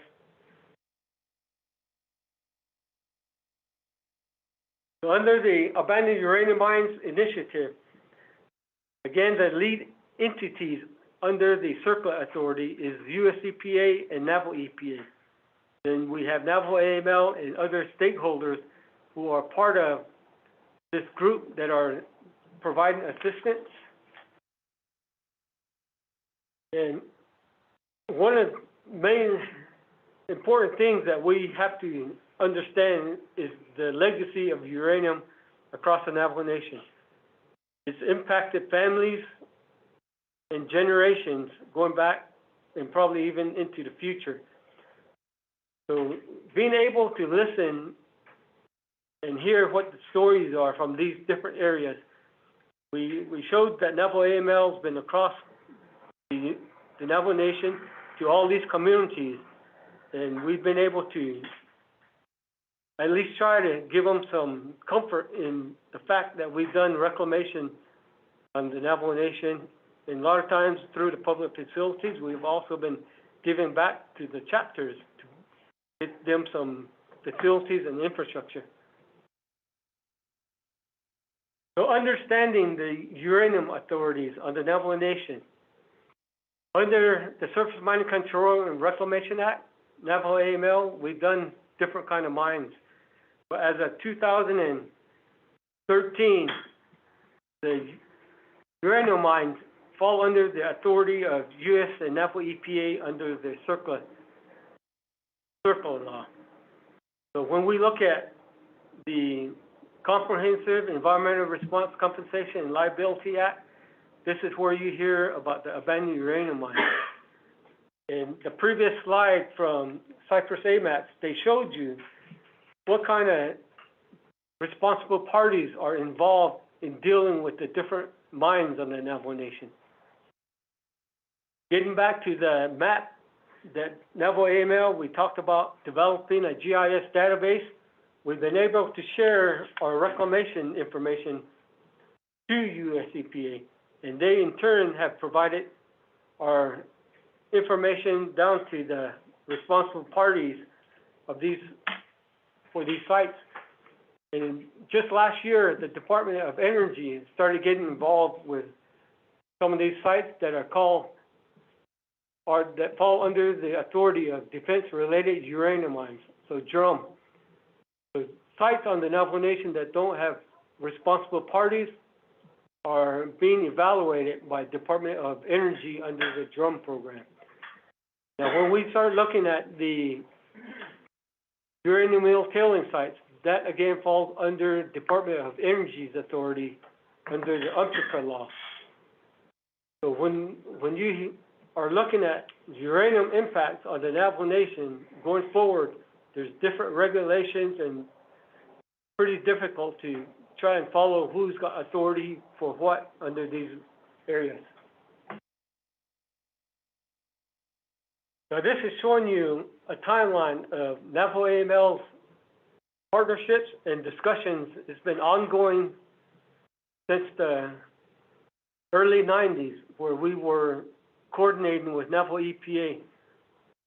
Navajo EPA were looking at trying to get some of the abandoned uranium mines listed early on the US EPA National Priority Listing.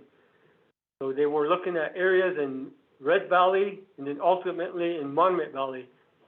They were never able to get these sites listed. Then in 2006, there were some issues or concerns out in Monument Valley where families were concerned with homes being built with uranium mine waste. So there were some 2006 LA Times articles that brought this attention out to the U.S. And ultimately, there was a 2007 congressional hearings that were led by California Congressman Waxman. And this is what spurred the 5 federal agencies and what they started calling the five-year plan to evaluate the impacts of uranium on the Navajo Nation. Both Navajo and Navajo EPA and Navajo AML have been part of this directly and indirectly in trying to assist and get some movement with trying to deal with the abandoned uranium mine issues on the Navajo Nation.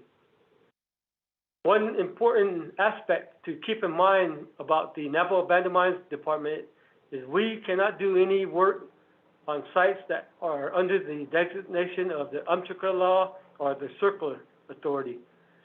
We can only get involved if we're funded and develop what we call scope of work and cooperative agreements with the respective oversight entities. So again, this is just showing you the nation and US EPA.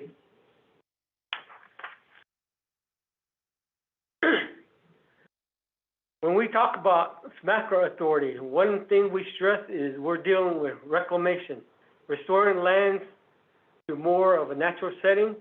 We do address physical dangers, but under our in-house protocols, we've implemented our health visits protocol so that we can address the mine waste in a sequential manner. Now, when we're getting into some of the CERCLA or Superfund authority, in there it says the authority is supposed to be looking at remediation. So remediation is more complex, where you start dealing with what you call hazardous substances. So under CERCLA authority, my understanding is that these sites are being termed as hazardous sites now. So there's a lot more work that we'll be going into what's coming up under CERCLA authority.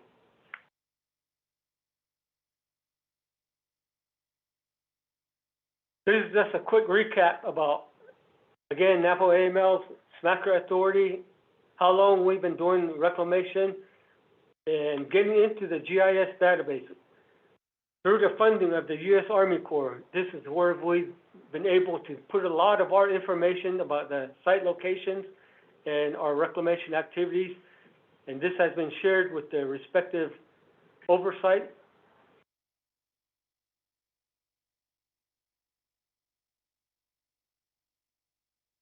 in dealing with some of the work that Cypress AMAX has done, this is one of the areas that they're going to be, that they are heavily involved in, Setcop, which is near Red Mesa, Arizona. This is showing you our inventory. 177 mine features we've documented. We've grouped them into 32 projects. And from 1990 to 2013, we've done what we call reclamation activities at a cost of about $1.5 million. Next area is in Red Valley, Oak Springs area. Again, 230 sites have been inventoried. We've grouped them into 29 projects, and we've spent just over $2.5 million. And this is showing you, the blue spots are showing you our project groupings. And this is the type of information that's being shared with US EPA, who ultimately share them with their responsible parties. So going to the partnership that we have been dealing with US EPA, Navajo EPA, and for this area is Cypress AMAX.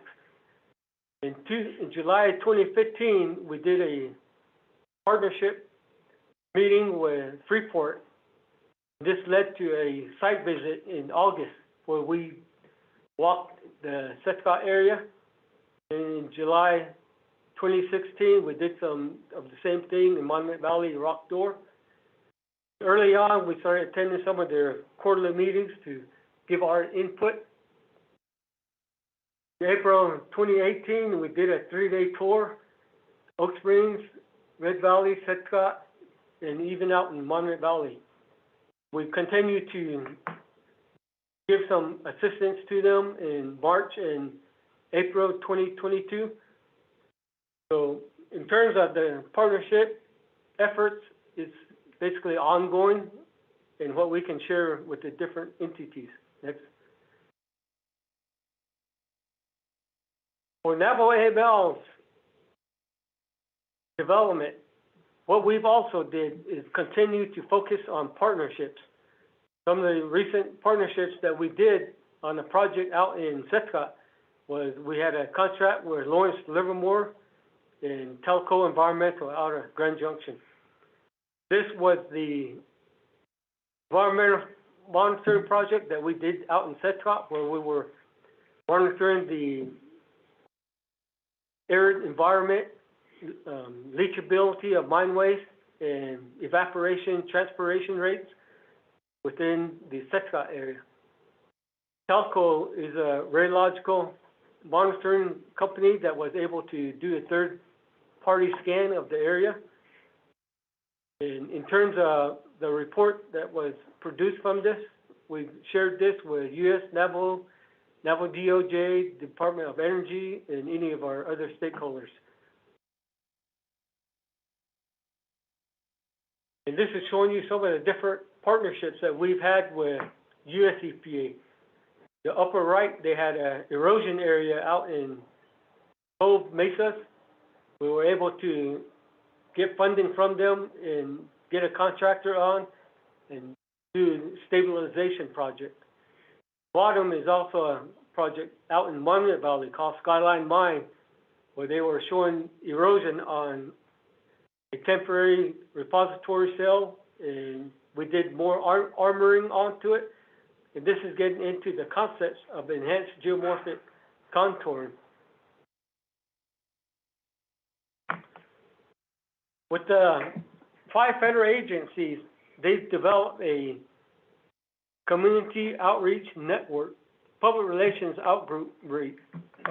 group, and this is a listing of different entities, agencies of the Navajo Nation, where we're trying to identify agencies, what their scope of work, and contact phone numbers. So this resource list is actually updated on a yearly basis, and there's a spokesperson. Her name is Shine Salt. She's under the Department of Energy's consultant, and they have monthly meetings and they do public outreach activities. So this forum is one that we share a lot with different communities. So one of the big things that we always talk about in terms of trying to share information with stakeholders. Right now, there's a group that is targeting the high school and the youth, junior highs. There's a last administration, we had support from the Navajo Nation former president, Mr. Jonathan Nez. We also have support from the big companies on the Navajo Nation like Intech, APA, some of the schools that are giving their input into setting up these sensation events. And we focus on 3 in the spring, sometimes 4, and then sometimes 4 or 3 in the fall. So we rotate this to different high schools. This past year, we did Kirtland High School, Hopi High School, and Monument Valley High School. So the target is to get these Navajo Nation entities and professionals out to talk to the youth and try to encourage them into getting into the STEM field, but also getting back to the Navajo Nation so that they're the next generation of Navajo Nation workers. And everybody is encouraged to promote this STEM station event.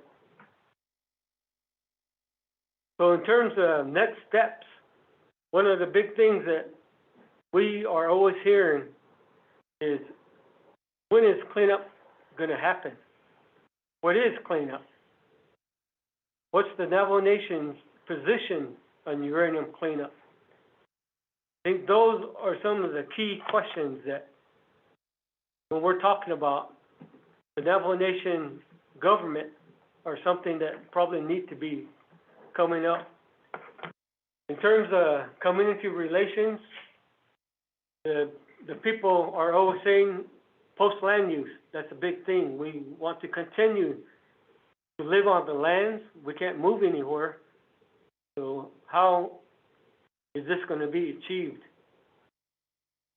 Navajo Nation EPA, they do have the Navajo CERCLA law.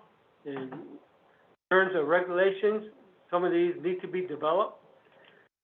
There was once called a Navajo Nation Uranium Commission, or DURAC, Dene Uranium Remediation Advisory Council. And we stressed that they were doing public meetings before the pandemic hit. And they started writing some of the regulations that they were going to be proposing to Navajo EPA and the new Navajo Nation administration. This is something that needs to continue to be followed up on. In terms of how do we achieve balance, Navajo fundamental law is one of the big things. And when we look at it from a technical point, we're looking at the science and engineering. This is where the Navajo AML department, in terms of enhanced geomorphic reclamation or remediation, this is the balance that we need to achieve so that ultimately these sites are stable in the long term. Partners and stakeholders, there's a lot of work that's been done out there. We can't be reinventing a wheel. We stress that we can bring in different organizations to discuss what they've done. Maybe a conference has been proposed in the past where we bring in different consultants or different speakers to talk about what's been done or give ideas about what can be done. The long-term stewardship and maintenance, what kind of plan is going to be developed for long-term? There's talks of continue to do on-site disposals or a Navajo Nation repository or haul them off the Navajo Nation. But whatever the long end in mind, we need a long-term plan on how to be monitoring these sites. Accountability, transparent, continued education, and unity. This comes down to just sharing information. In funding, we've talked about how Under CERCLA authority, US EPA has been able to pursue responsible parties and get funding. Now, for the other sites that don't have funding, how is the funding going to come into the Navajo Nation? But in terms of resources, capacity building for the Navajo Nation, how are these funds going to help develop the capacity and give resources to the Navajo Nation so that we can be the oversight and it doesn't have to go to the 5 federal agencies? In terms of the goals, reclamation, remediation, and restoration. We had mentioned that Navajo AML has done reclamation under SMACRA. Under CERCLA, they're getting into remediation. Ultimately, what we don't talk about is restoration. How are the people going to feel about continuing to live out in these areas where they know that the mines exist? It comes back to them being at peace with their mental minds. Got to be able to not have any fear when they hear the word uranium. With leaders, this is our big, to me, this is our big opportunity. We've got a new administration, new council, president, and they've got a lot of experience, a lot of connections that they've already been talking to. We can take it as high as the Navajo Nation president, not the Navajo Nation president, the U.S. president, President Biden. He's been talking with the Department of Energy about economic development and environmental issues. The US EPA has also looked at a lot of environmental issues. The US EPA Region 9 Regional Administrator last year was out on the Navajo Nation doing a tour. Martha Guzman was supportive of pushing to have cleanup on the Navajo Nation done. In the past, the Navajo Nation has had U.S. congressional members visit the Navajo Nation. O'Halloran was one of them. Martin Heinrich from New Mexico has also been here. So there's possibility to get federal level input into getting the cleanup done for the Navajo Nation. In terms of the field visits, I think we will be continuing to do orientation and education to the different stakeholders and Navajo Nation officials as they request it. So, Navajo AML, we've done and we will continue to provide assistance upon the request of the different stakeholders. And what I like to say about our reclamation activities is we've acted as first responders, and we usually have been able to continue to do maintenance on all our projects.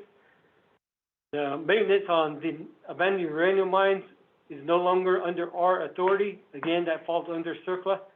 But for any of the other resources, coal, copper, sand, and gravel, we do continue to do maintenance on those sites. And just how we can assist, that's just the recommendation about how we're going to be continuing to be a partner, stakeholders, and the Navajo Nation. That concludes Navajo AML's presentation. Thank you very much, Mr. Yazzie, for your presentation from the AML office. Let me go to my colleagues, and then let me see if Mr. Stephen at City, are you on the call?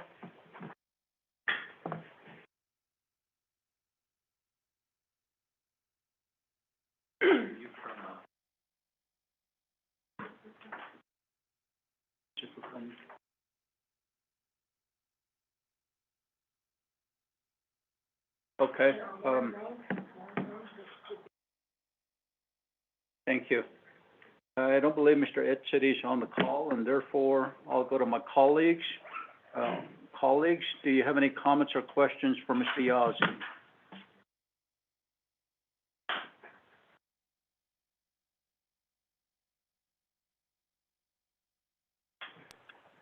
Honorable I don't Chairman. Okay. Delegate Claw, you have the floor. Thank you, Shana. Thank you, Mr. Yazzie, for the presentation on the reclamation and the remediation, as well as all of the different topics that were discussed. Throughout the presentation, you kept referring to the oversight. So I wanted to find out, when you're talking about the oversight, when you're referencing that, are you talking about the US EPA, the Navajo Nation EPA, or is it a conglomerate? Is there a group that you're referring to? So that was my question. And then as far as the programs for our Dene youth, I noticed that you did talk about the programs that are focused on our high school students. And I just wanted to find out, based on your experience, if you have seen an increase in the participation from our Navajo Nation youth that are interested in it. And then also, how can we as RDC promote it out there for the community? And then you talked about the education part. So I just want to thank you for the work that you're doing. And you are right when you're saying first responder, because you're responding to the needs of the community. Also, Nihimana Hassan. So incorporate it with the Diné fundamental laws. So those were my questions, and I'll go ahead and turn it back over to you, Shana. Honorable Rickness. Yeah. Okay, thank you, Delegate Claw. Mr. Yazzie, your response, sir? Yes, good morning, Delegate Claw. In terms of the one thing I'm trying to stress is that all the abandoned uranium mines are falling under the CERCLA authority. Now, CERCLA authority is U.S. Environmental Protection Agency, but they are co-regulatory authorities with Navajo EPA. So both U.S. and Navajo EPA are working on the AUMs on the Navajo Nation. And then in terms of the sensation that we call it, the focus is on high schools. But a lot of times, whatever community we're in, they extend that invitation to the high schools. So we have seen from grade 6 up to 12. Then we also extend the sensation into different kind of conferences. So targeting the college students, we also have done. One of the big organizations is called the American Indian Science and Engineering Society, ACES. So we've been doing some of their conferences. In terms of how can we be, how can RDC help this? We've also been trying to stress internships with the federal agencies and even the Navajo Nation departments, try and get interns on site to the respective Navajo Nation agencies. Last year, Navajo AML was fortunate to get 2 NAU students to do an 8-week course with us. And it's very encouraging with these 2 students. They're very bright, and it was easy to cross-train them through this short period. So any agency on the Navajo Nation, if there was the ability to provide internships as host sites to share with them, would be good. I know that there's funding for summer youth programs, and the Cove chapter actually challenged us spend a day with their summer students to teach them about basically what we're doing as a program. We will take that challenge from Cole, and we've even thought about maybe meeting up with some of the other chapters to see if they'd be interested in it. So not only Navajo AML, but I think as a whole, the Navajo Nation, these are opportunities that we need to be looking at, trying to educate the youth and even the communities in what's going on the Navajo Nation. Thank you. Thank you, Mr. Yazzie, for your response. And before I hand the gavel over to Vice Chair Johnson, I do have a question. When you stated on the presentation at Chetka, are there really 177 inventoried mines there? And what is the exact location of that Chetka? I see Tisnaspamp on the map there. And is it west of there, north, south? Where is it located at? Oh, yes, Mr. Inez.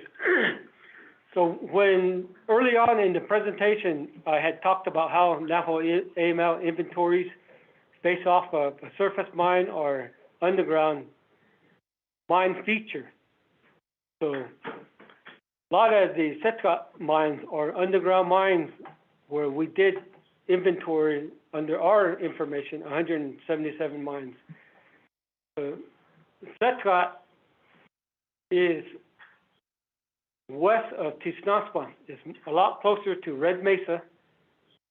Up from Red Mesa, you're only going back east probably about 3 miles, and you head down south another 2 or 3 miles, you hit what they call an anticline, or those small mesas.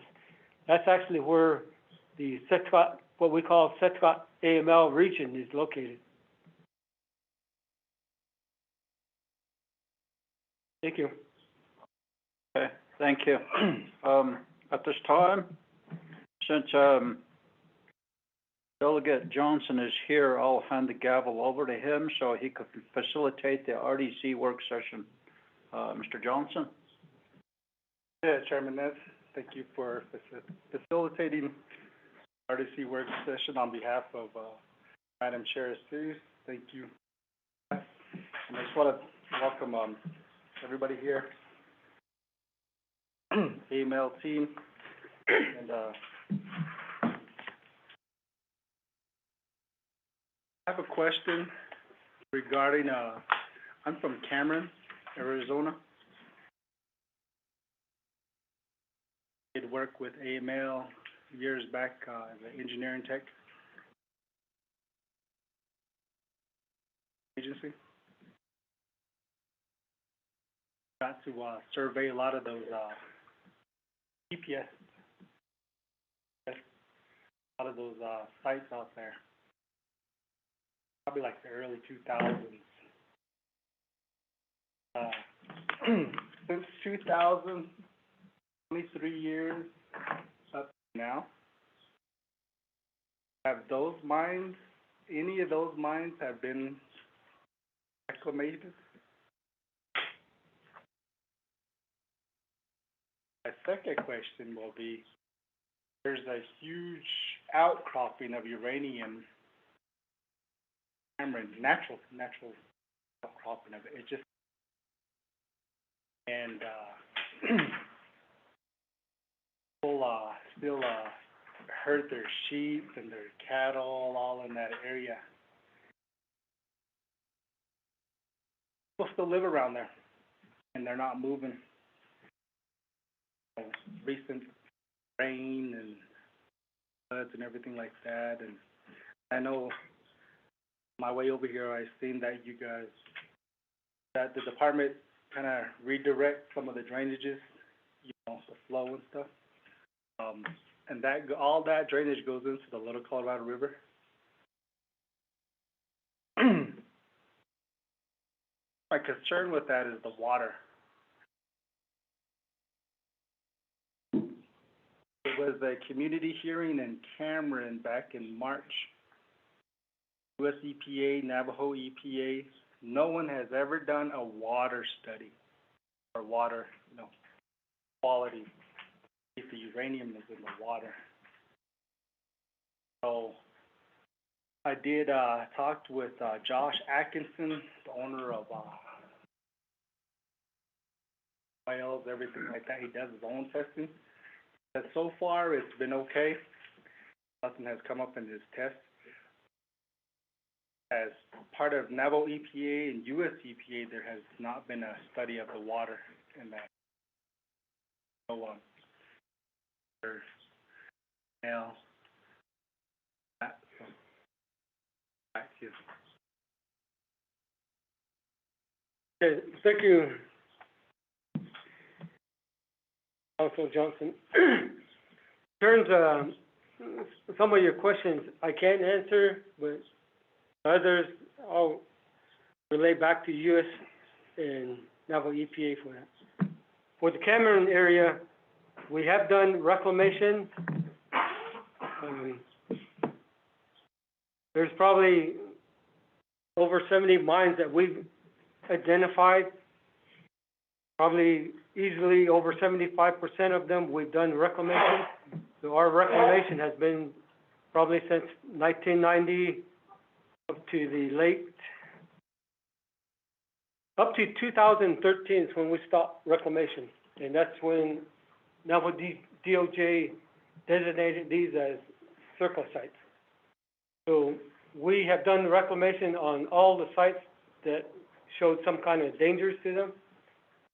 And what we, again, deal with is trying to reclaim them to address the physical dangers, but we also had an in-house house business program so that any of the mine waste we could bury on site. And then we try to address the drainages so that any surface water is not coming back onto the mine site, but is going around. We've done the reclamation in up to 2013. We were doing maintenance. So any sites that were showing erosion, we would go out and do maintenance on them. But right now, as of 2013, any further work that you're asking about, the drainages, water studies, they all fall under Circle Authority. So I'm going to turn that back over to Navajo EPA and if anyone's on from US EPA. Thank you, Mr. Yadav. And I'll go to give a city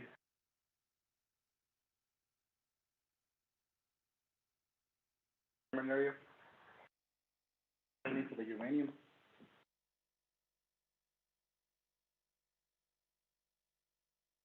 Hey, Dennis, members of the Resources and Development Committee, Otto,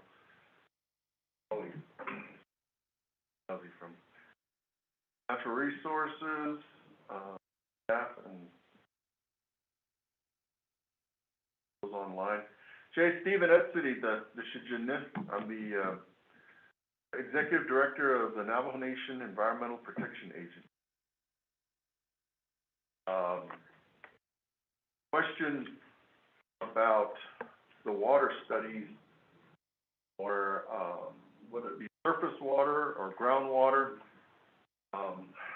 Those are critical questions that we always get around to posing to our United States Environmental Protection Agency partners when it comes to remediation of these abandoned uranium mine sites. As you have heard the discussion from the perspective of our Abandoned Mine Lands program, they have done a lot of work under SMACRA, their authority, and they've done a lot of work in reclaiming mine sites and dealing with the primary safety threats. And a lot of times the questions regarding water and surface and groundwater are not taken up in the reclamation processes. As compared to CERCLA remediation process, which can go really into do the site characterization, you do your removal site evaluation, you start to go through the CERCLA process to understand the extent of contamination, what the constituents are in your contaminated medium, whether it's oil or indeed groundwater. So the opportunities are a little bit more expanded under CERCLA authorities. And out in the Cameron area, you are aware that we have a general sense that many of the abandoned uranium mines that are located out there are as far as the past practices, you didn't have to go very far down into the ground to access the ore or the ore-bearing rock. And they're fairly shallow compared to a lot of the other mines here on the Navajo Nation. As far as their connection to potential water contamination, the evaluations that are going on right now, in particular for the Charles Hushgon number 12 mine, that ECA, or the Engineering Evaluation and Cost Analysis document is still under review. There was a public meeting out in Cameron, as Vice Chair referenced. There's still a lot of investigation and analysis on the groundwater component. Much of the focus initially is on the waste material and trying to get a good calculation of the volume of contaminated soil from radioactive materials, radioactive particles. That is the main concern, that these remedial options, the remedies for cleaning up, usually address right off the top. There is a need to continue to push for the water questions, and a lot of times those explorations very complex, and of course they do add another layer of cost at any particular contaminated site because of the need to do good assessment of groundwater, surface water flows.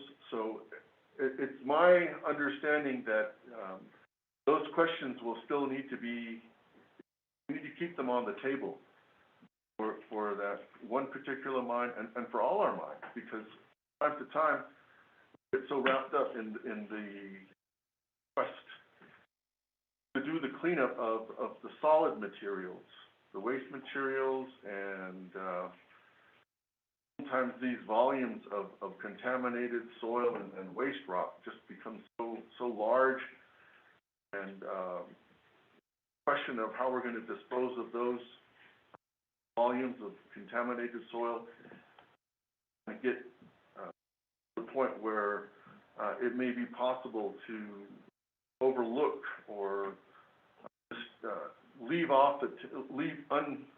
unexamined the questions of water quality, groundwater. So we have to keep pushing.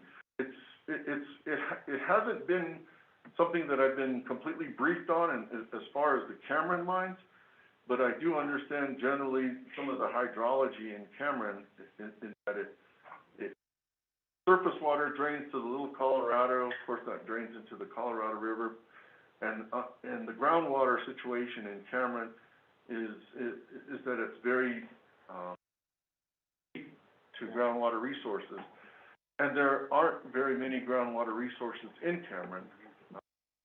So it is a challenge on one hand to look at it that way. When you look at the depth to groundwater in the Cameron region, in a lot of ways that may be protective of the groundwater. especially if the mining was within, say, 500 feet from the surface, and groundwater is much deeper than 500 feet. However, because the groundwater is limited, essentially, there's not that much available, or hasn't been made available to the communities for their development. It's a resource that does have a critical need and a critical, we need to always recognize that those are critical resources, because Cameron does deserve a future. Yeah. And the only way we can help to work towards a better future is to make sure we have those water resources, both for water quality and for groundwater. So in my way of telling you that I understand the importance of the issue, I conclude by basically saying that we have to keep pushing in these engineering evaluations to maintain the position that groundwater is important and it should be a factor in all of these cleanup decisions. Charles Hushkon, number 12, I have not seen that, and I know my staff is reviewing the draft EPA now. So hopefully we'll be able to provide another update. Cleanup comes to a final decision and an action with EPA.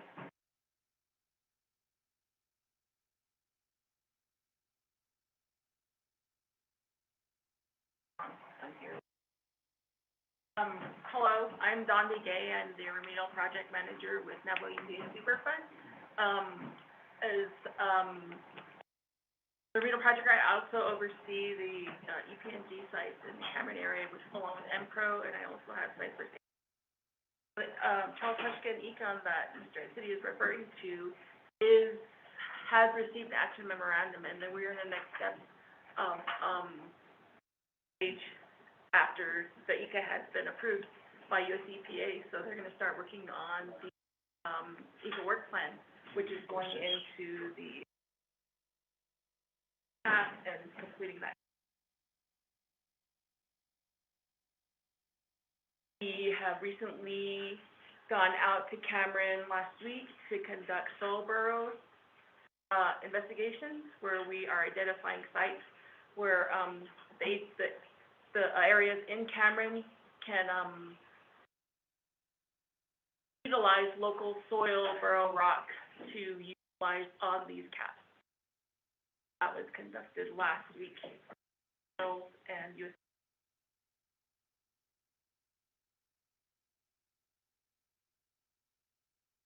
That's my update for these.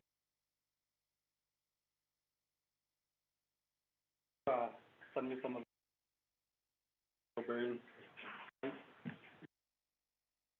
you're doing out there. Mm-hmm. I know the community is very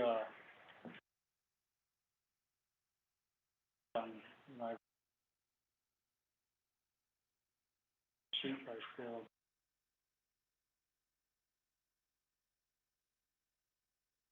Yeah, there's a lot of families that are living in areas that are on this bed.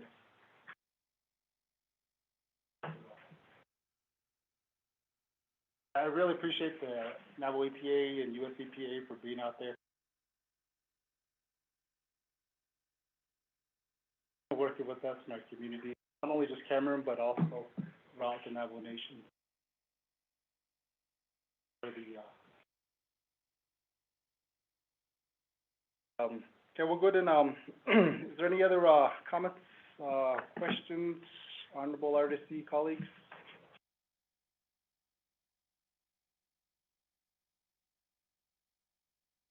Okay, there's no questions or comments from my honorable RDC colleagues. We'll go ahead and go on to Mr. City's presentation.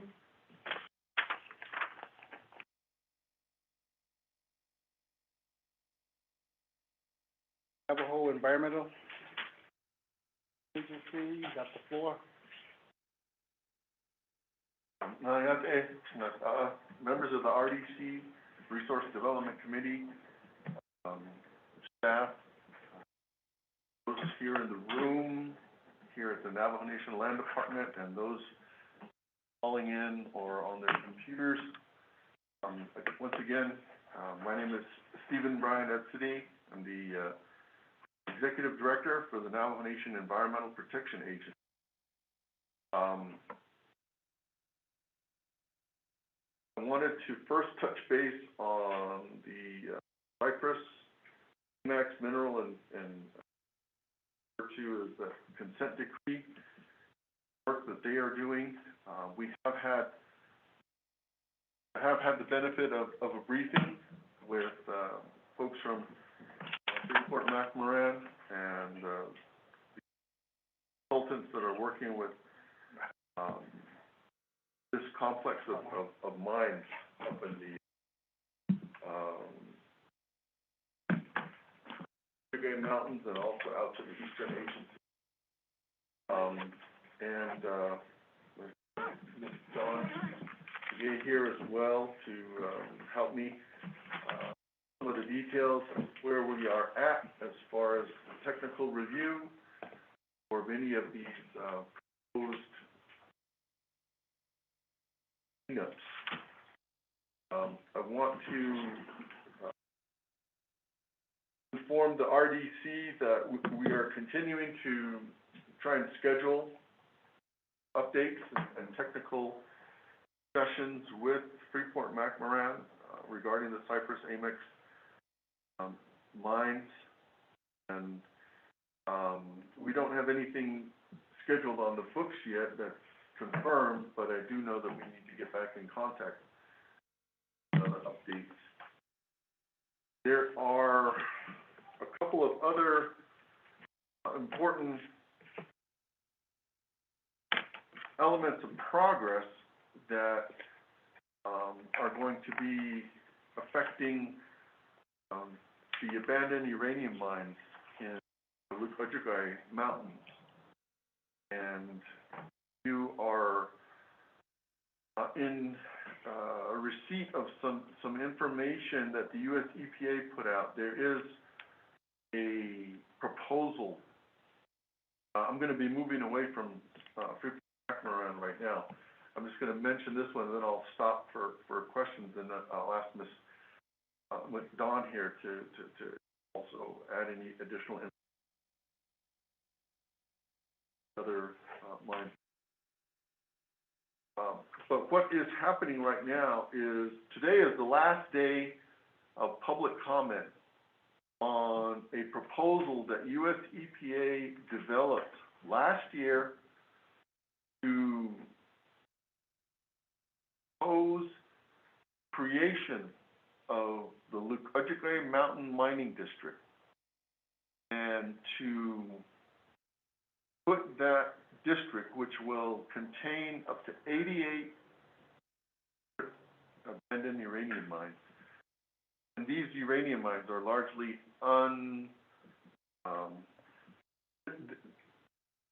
they're the responsibility of the federal government. They do not have a viable, responsible party at this point,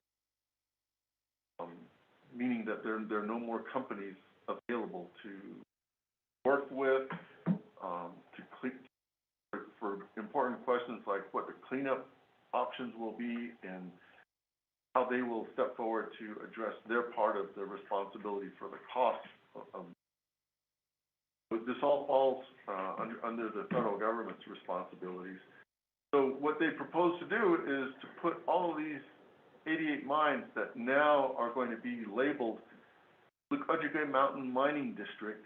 They want to put it on the United States Environmental Protection Agency National Priorities List, which is a very important list for contaminated and hazardous waste sites, hazardous sites that need to be cleaned up all across the United States.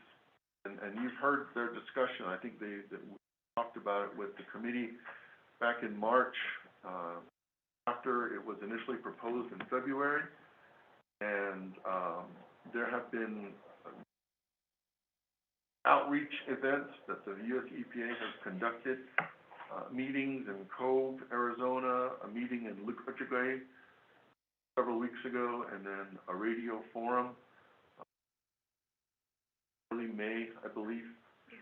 And all of that was to begin informing all of these communities and the people that are concerned who use the mountain for their home, for their livelihood, and also the communities where we have most of the people in 3 chapters, Cove chapter, Luke chapter, and Round Rock chapter, living their lives daily.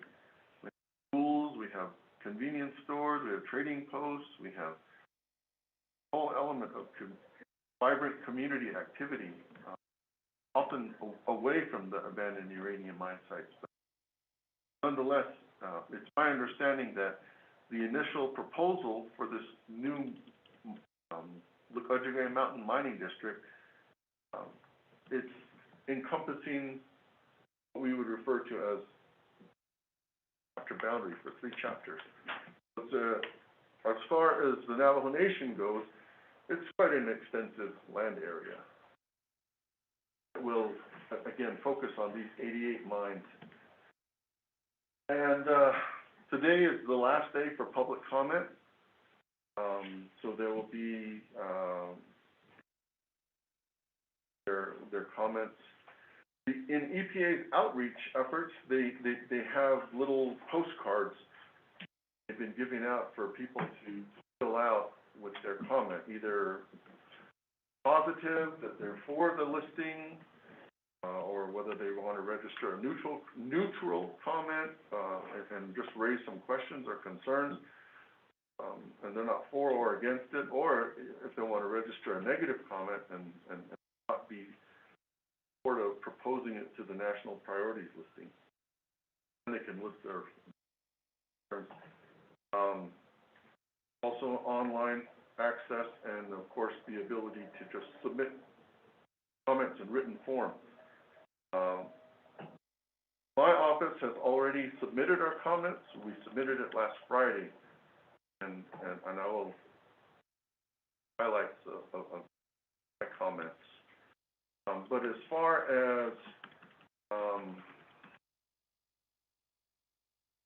I understand it, the U.S. EPA Region 9 folks have mentioned that they're following creation of the Bonita Peak Mining District in Colorado as the examples that they're following. It's my understanding that Bonita Peak Mining District in Colorado was listed on the NPL in 2016, following the emergency caused by an unexpected release from the Gold King mine, which contaminated the Animas River with mine sludge and mine waste from mines in around part of Colorado, San Juan County, Colorado. So EPA Region 9 said they're following EPA Region 8's example of listing this mine. There's 48 mines in the mining complex that makes up the Bonita Peak Mining District. So with the Lukajigay Mountain Mining District, we're talking about different types of mines. We're down here in the Lukajigay Mountain region, it's abandoned uranium mines. Up in Colorado, it's hard rock mining. We're also looking at, if you want to compare, Bonita Peak has 48 mines. Proposed Lukajigay Mountain Mining District is comprised of 88 mine sites. And so that is what I understood coming into the position again, and knowing that there had been a lot of development of this proposal starting last year. The EPA had discussions with my predecessors, and also were able to obtain a letter of support from former President Jonathan Nez. He issued that support letter in December, late December 2022, and I believe you guys, the Resource Development Committee was given that a copy of that letter when we had our initial discussion with you. And so the new administration, under my resumption as executive director, we didn't rescind the support. We didn't say anything to alter it.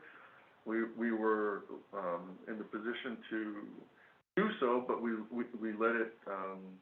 It's still the position of the nation that there's general support for this. However, I did express some concerns and some reasons to be cautious in moving forward with this.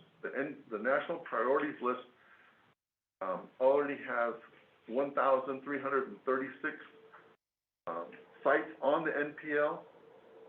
Current proposal that would have the Lukajugay Mountain Mining District become part of the NPL listing has 3 other proposals from across the country. So there's a packet of 4 different proposed sites for the NPL in the current proposed listing. The Lukajugay Mountain Mining District is just one of four sites that are proposing. So, been very interested as to how this is all going to face. And I found out in early May that there was an open house meeting in Silverton, Colorado, right at the well, it's the only inhabited area in all of San Juan County, but it's the only community that was directly impacted by the Gold King mine spill, and it's the heart where people live, old Bonita Peak Mountain Mining District. And I went up there to meet people who are comprising the community advisory group that provides local comments and local oversight to US EPA, to the Bureau of Land Management, federal entities, and all of the contractors that are now working effort to clean up all those mines in San Juan County, Colorado. And as I was expecting, you know, there were a lot of concerns that the community still has. They're now 7 years after the listing of the Bonita Peak Mining District on the NPL, and they are looking at some significant construction happening this construction season. They are looking at the federal government also creating what's known as a repository for some of the sludge that will be coming off of a lot of these mining sites. So the repository is going to be developed very near the town of Silverton and on the footprint of an old mill site outside the town boundary. And so, you know, there's a lot of involvement by the community. There's a lot of involvement that US EPA is doing to keep the community informed and working with them. And that's what US EPA Region 9 has told us that they are doing for our people in this proposed Lukajugay Mountain Mining District. As far as basis of comments that we submitted so far on this proposed listing, with my comparison and with my examination of what is going on with the Bonita Peak Mining District, I came to the conclusion that EPA should take more time to really work with our communities, inform them of what is going to be happening over the next 20 to 30 years if this site gets on the national priorities list. When you look at the national priorities list right now, if you take a snapshot, I said there's 1,336 sites already on the list. You look at some of the sites that are the oldest sites that have the earliest listing date, goes back to 1983. 40 years of being on the NPL. Many of them are around 2015. Bonita Peak is at 7 years. And I do know that these abandoned uranium mines will take a lot of time to get cleaned up. Even if they get put on the NPL, I do think that the NPL does raise the profile, and it does provide additional resources to help with resolution, but the process still takes a long time. It can take 20, 30, 40 years now for a site to get cleaned up, and then for it to come off of the list. Proposed on the list, your hope is that your site would get cleaned up, and then at some point you would be provided with a decision that says your site's cleaned up, and then you come off of the list.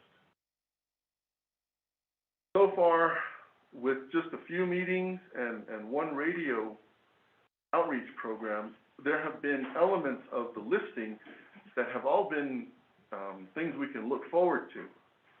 The help, extra help from the federal government, but there are some particulars that I'm primarily concerned about, and that's why I went up to Silverton, because I wanted to know how the town actually continues to function in a part of this mining district, because it's my general understanding, and I communicated this to the RDC in March, that a lot of times there's still a stigma or a negative connotation to being on this list, and it can affect things like development. It can affect in other areas where people own the land. It can affect land values to the detriment of landowners. And only a few times have there been questions raised about, you know, these potential impacts from this type of listing. I don't believe, though, that there has been a broad discussion in our communities that live there, how this would really affect their livelihood. So that is the basis for a request of a 45-day extension, this public comment period. And to what I highlighted to US EPA Region 9 was take the opportunity to do even more community involvement and providing community education. One of the things that I raised as a concern with my staff was there's federal projects that are coming down the line, federally funded projects in each of these, in all of the chapters, ARPA, and there may be some other projects that have been in development for years now. I do know in Cove that there's been discussion of reconstructing the school. So one of my initial reactions to this listing was to find out if BIA has any reaction one way or the other in support of the listing in the context of the money that they're going to be putting forward to reconstruct the Cove Day School. My concern would be that this other federal agency might decide to put this project on hold because of the listing. And we've been reaching out to BIA to try and get an answer, and haven't received anything yet. The last meeting in Cove, about 10 days ago, we did invite the BIA people to be there, but they didn't show up. So, the other elements of impacts to development goals has to come back to the fact that in Ujigre,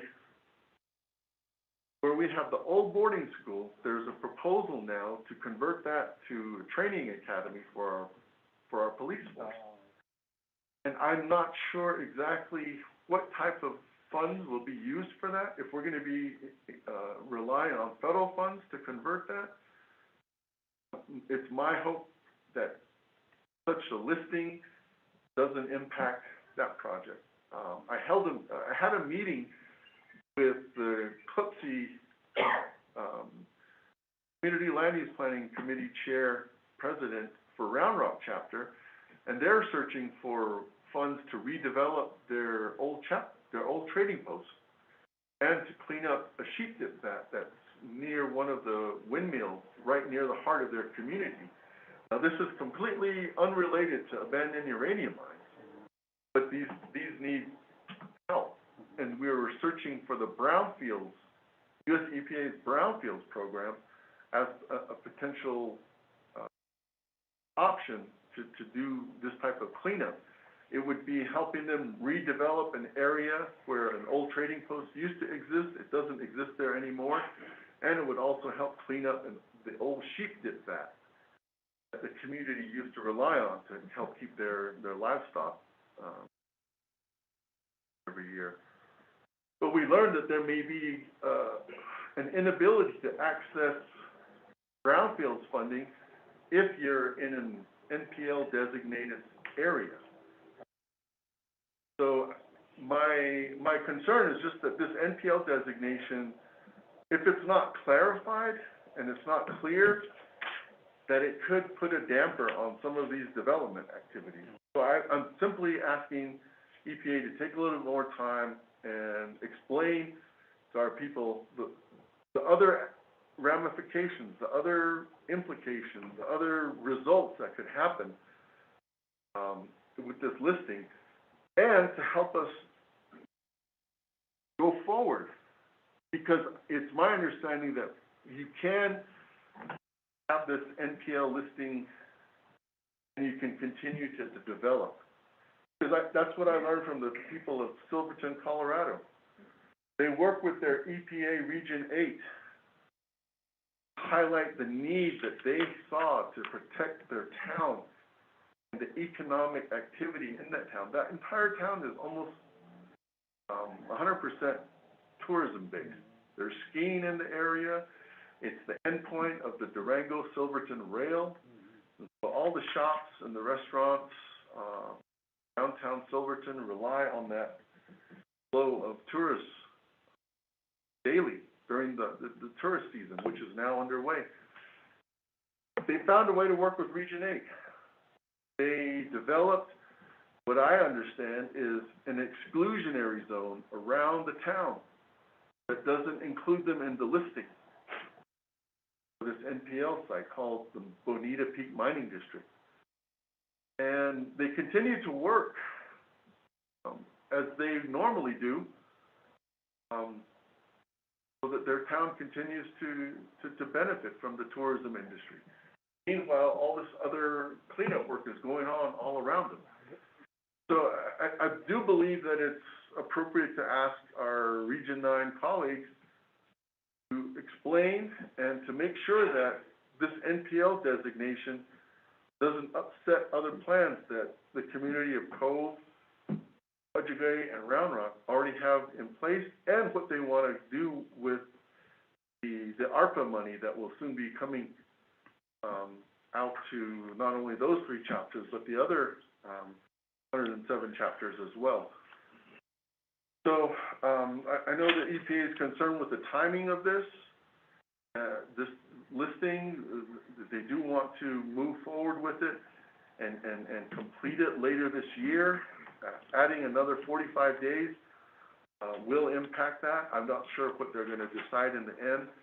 But either way, in my comment letter, which you will get a copy of, I did say to EPA that even if they chose not to do any extension, that they do need to really take the time to come here with their staff that's already here on site, working out of Flagstaff, Arizona, and really explain and put in front of our people example that is happening in Silverton and how they work with their EPA partners to protect their local economy while they do this really big, large task of cleaning up 48 mines in San Juan County, Colorado. I think we can have the same effort here on the Navajo Nation, but at this point in time, I haven't seen that level of effort from our Region 9 partners. Really working with our community land use planning folks, chapter officials, and questions from council delegates and other Navajo Nation programs or federal agencies that are looking to expend some of their funds in the communities of Cove, Budgegay, and Round Rock going forward for the next 20 years.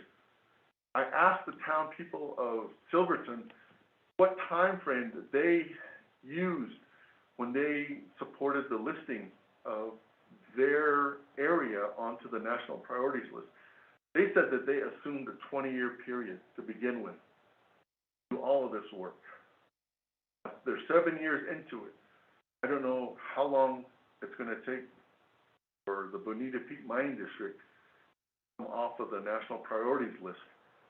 I do hope that the townspeople's initial 20-year time frame works for them, but nobody here has said anything about how long it's going to take for a Lukajigay Mountain Mining District cleaned up, because it's not only those 88 mines, as you've heard earlier, we have Freeport McMoRan and Cypress AMAX and other RPs, responsible parties, that have other mines in that area too. It's much more complex than just the Lukajigay Mountain Mining District. There's other mines with other cleanup programs that are also going to be underway as this Lukajigay Mountain Mining District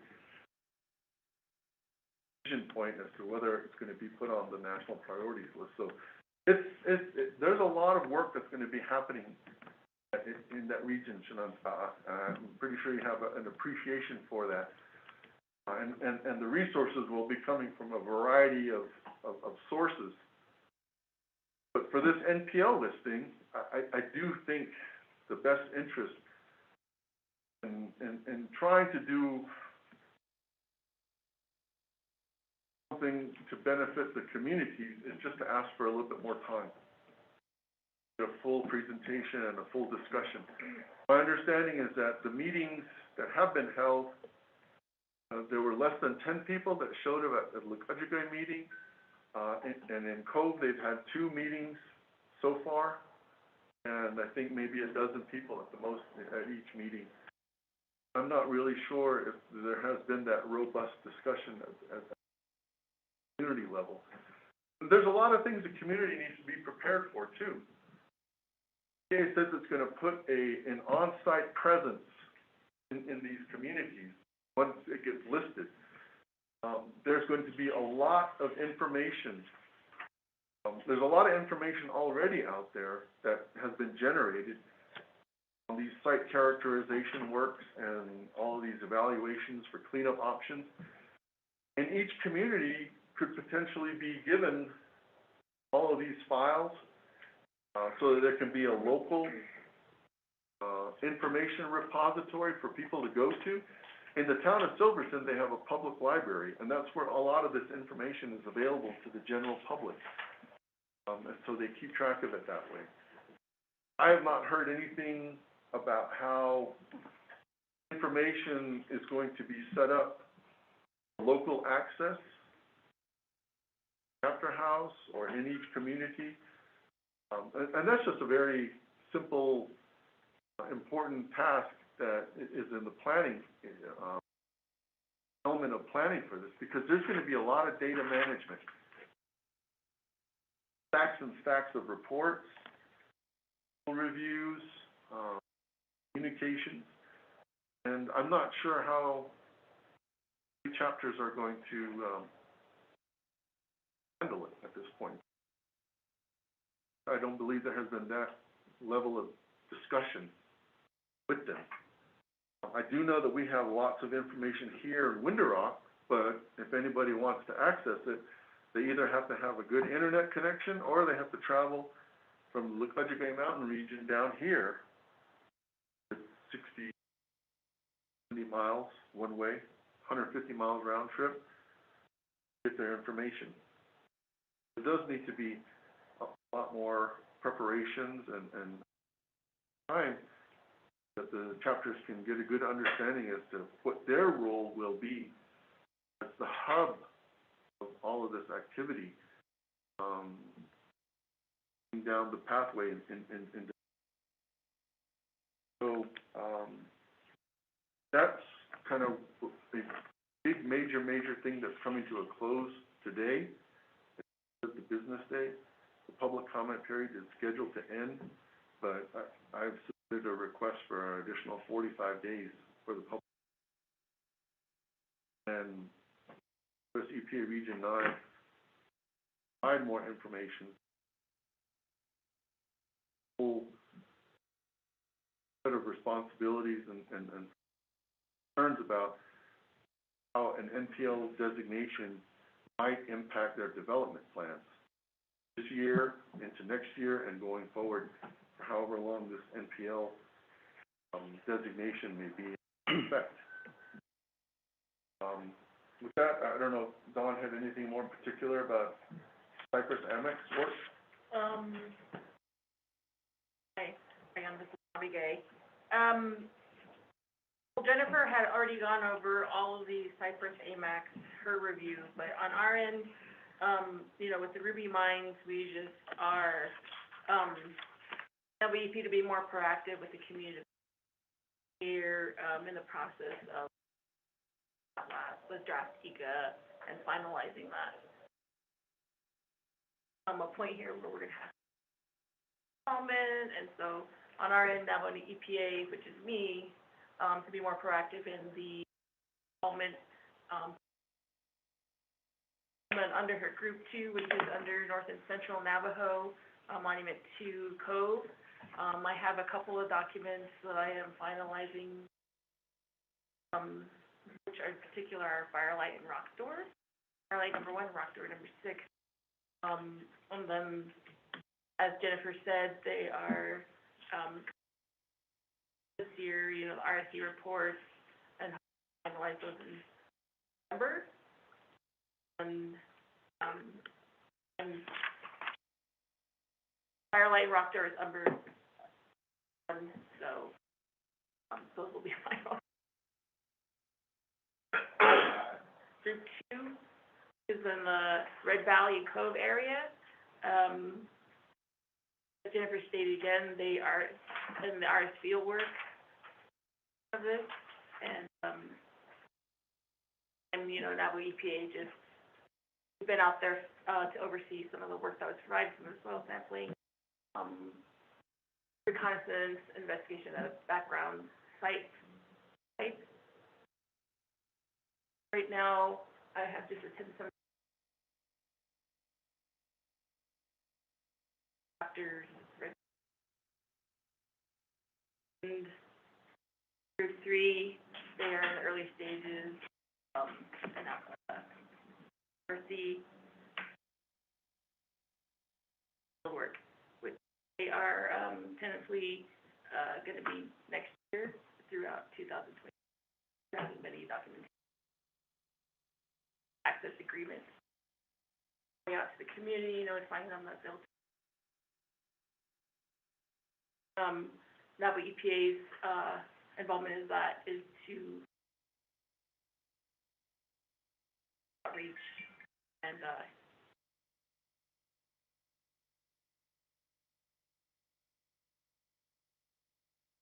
the last point I wanted to update the committee on is the big question about where we're going to take a lot of this waste material has been on the table since forever.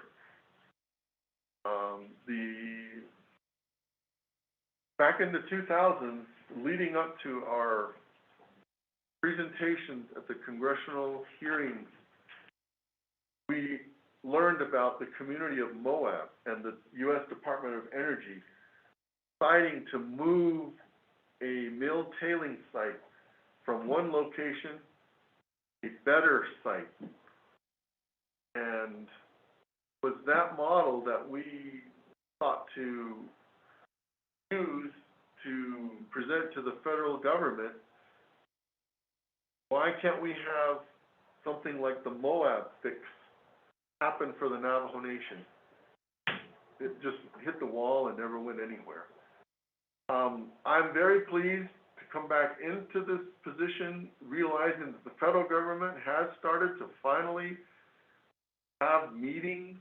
They called themselves together and formed a federal stakeholders group on the question of where could there potentially be a site under federal government management so that could be developed for an off-reservation, off-Navajo Nation long-term waste repository. There were meetings last year. There was a meeting in Denver, Colorado in October of 2022. There were prior discussions before that leading up to then. The next meeting of this federal work group is June 21st in Albuquerque. And it was requested by US EPA that the Navajo Nation interject in the form of a letter to the United States Department of Interior, identify and to restate that they have some of the responsibility at this point in time, the lead responsibility for potential lands that are under their management that could be identified for this remedy option. The initial position that the nation took in the 2000s was that we wanted a lot of this material, if not all of it, just be removed off of the Navajo Nation. And that still resonates. Still a lot of what makes up our position today. But we know that there's costs and there's risks involved. And there's potential further degradation to the environment in the way of the impacts from long-term and long-range trucking. But the federal government is still committed and it's still responsible because it still has a lot of the responsibility for some of these mines that don't have viable companies anymore to deal with these issues. So there is a meeting coming up. I wanted to extend my invitation to the RDC, and I'll be doing that officially with a memo. If there should be one member to join us. I know that we have limited seating. Last time we took 4 people, and it was just Navajo EPA people. But if there's interest from the RDC to attend, either in person or through teleconference, I'm happy to help make that available. But it's a discussion that is long overdue. It's a discussion that got started last year that we interjected. We had President Nygren send a letter to Secretary Holland identifying that Interior has the lead for this at this point in time and that they need to continue to push forward and start looking at some options. We're looking at federal land in this whole western United States. Locations for a long-term waste repository for our contaminated radioactive soils and materials. That's coming up. That's and I want to make sure you were aware of that. Copy of that letter that was sent. That will conclude our report.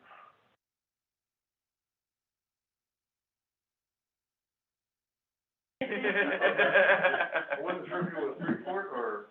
No, I'm. Oh, okay. All the new faces, even within my own organization. Well, thank you. And hey, thank you for your information, and thank you for all the information, reclamation progress of random uranium mines on the Navajo Nation, and also like to thank Vinyazi for the presentation as well. Cleanup and efforts, everything, the progress where it's at. Also like to thank the presenters from the Freeport presentation. Thank you for discussion on the consent decree and the efforts to remediate the 94 abandoned uranium mines. Thank you. So with that, is there any questions from my honorable RDC colleagues? All.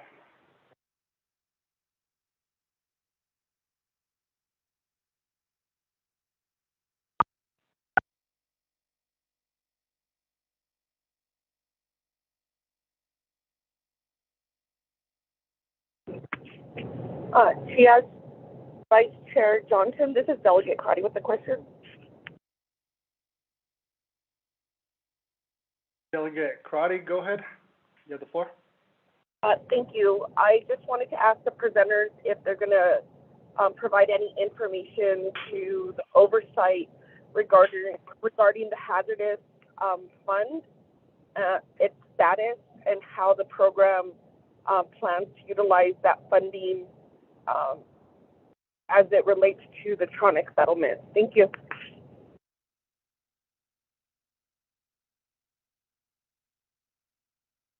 Delegate Crowdy, I'll go ahead and give it to our presenters to respond to your question.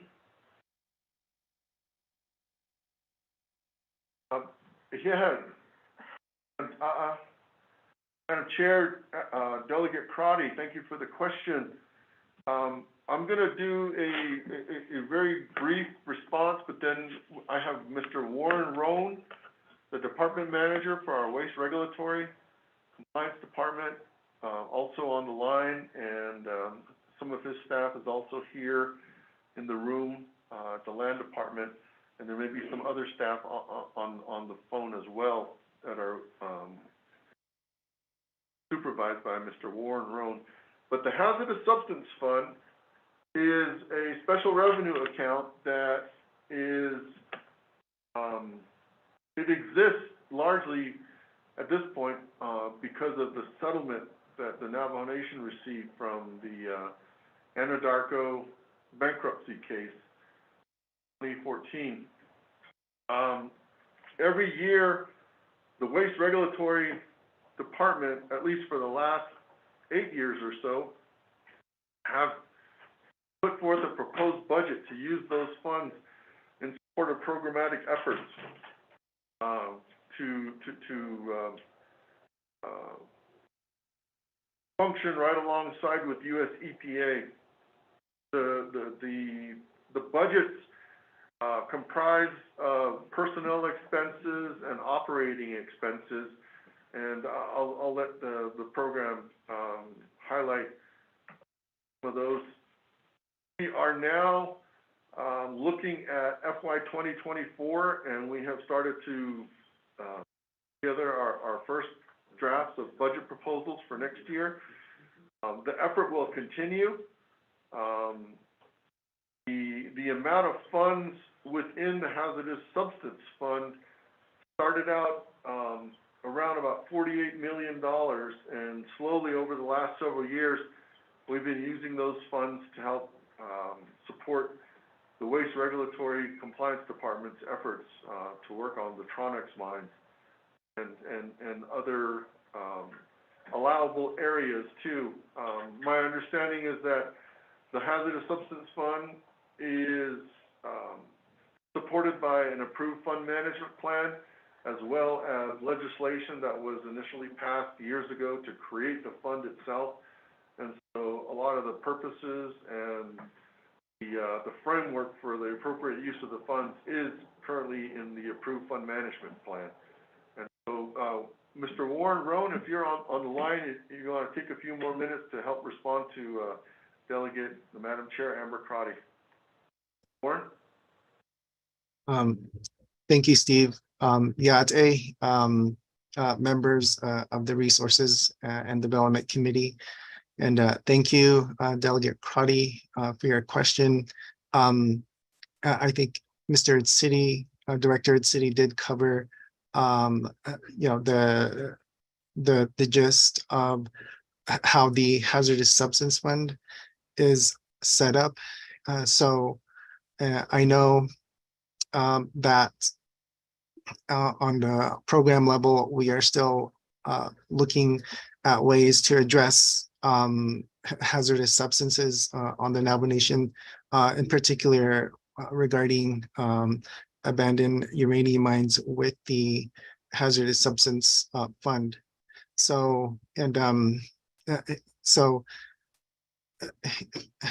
Mr. City did indicate that the fund does support personnel and operating costs, and also contractual costs. And I know that one of the aspects of the Hazardous Substance Fund is to assist the Superfund program to build a capacity. So with that, we are looking to address more office space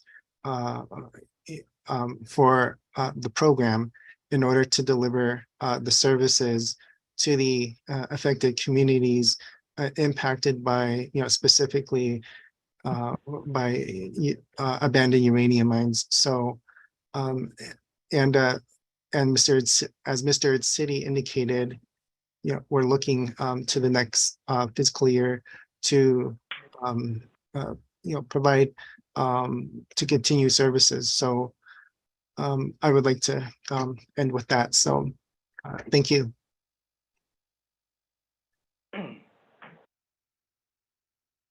Thank you, Mr.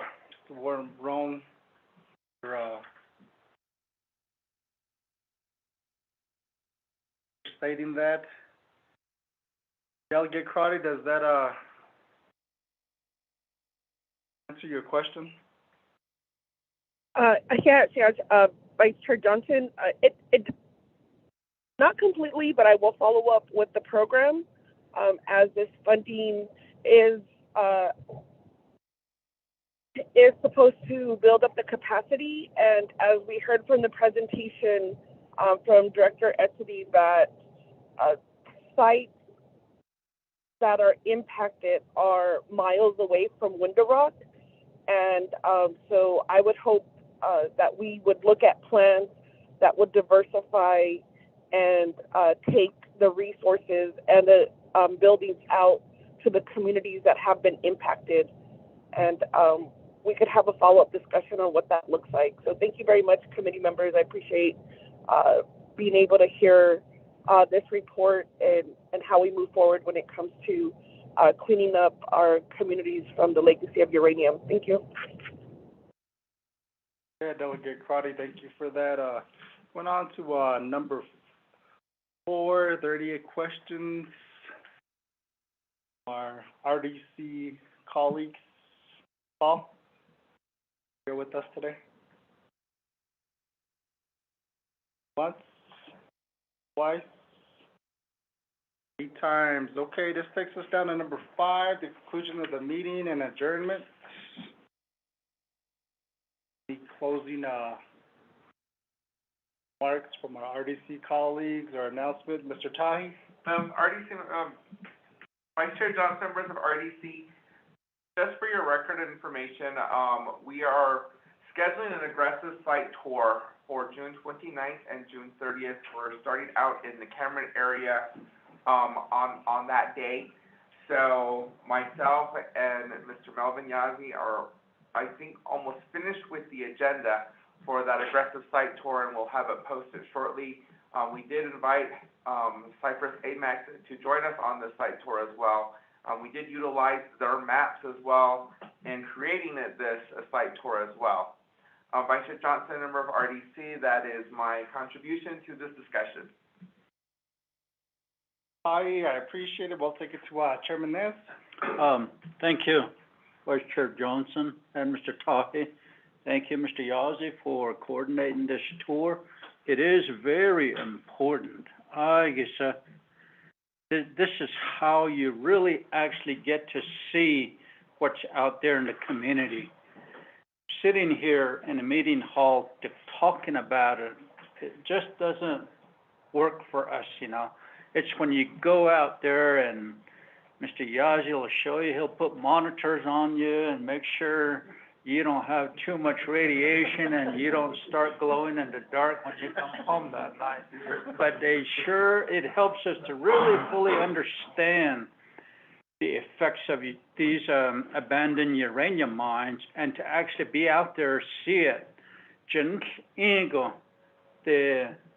The remediation that's been done kind of gives you a sense of safety for our people, that something is getting done. So that's good that we're going to be out there. I think that's where it'll start for 2 days, the 29th and the 30th. And perhaps at some point also, we could see that Silverton mine up there where the Gold King mine spill happened. when it happened, the 23rd Council went up there and they looked at it. And I think RDC should go look at it to actually see firsthand what it looks like now and how it all happened. It'll really help us to understand how it all emanated when it happened and where we're at today with my legislation 0033-23. So I just want to say that and thank you. And as we were discussing earlier with Mr. Yazzie, the goals of reclamation, remediation, and restoration.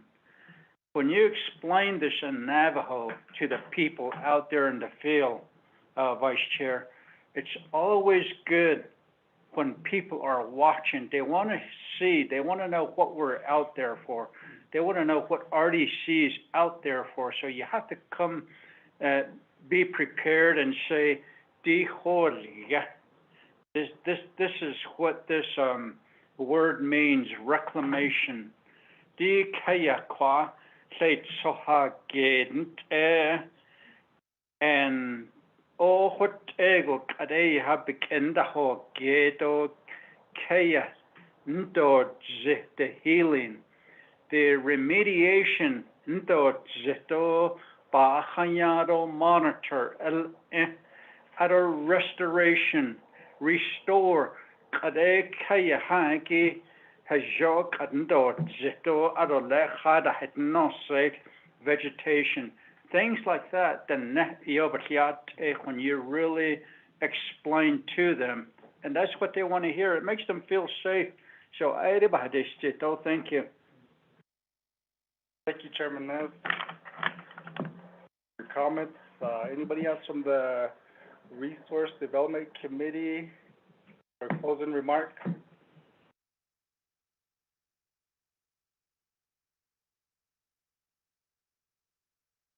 Okay, well, that's good in a call for adjournment at 12:25 p.m.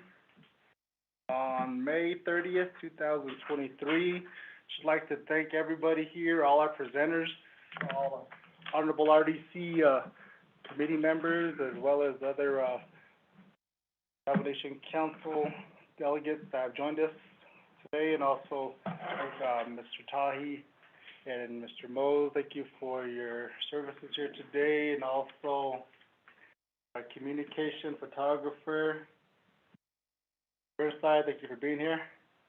So go ahead and conclude that. Have a great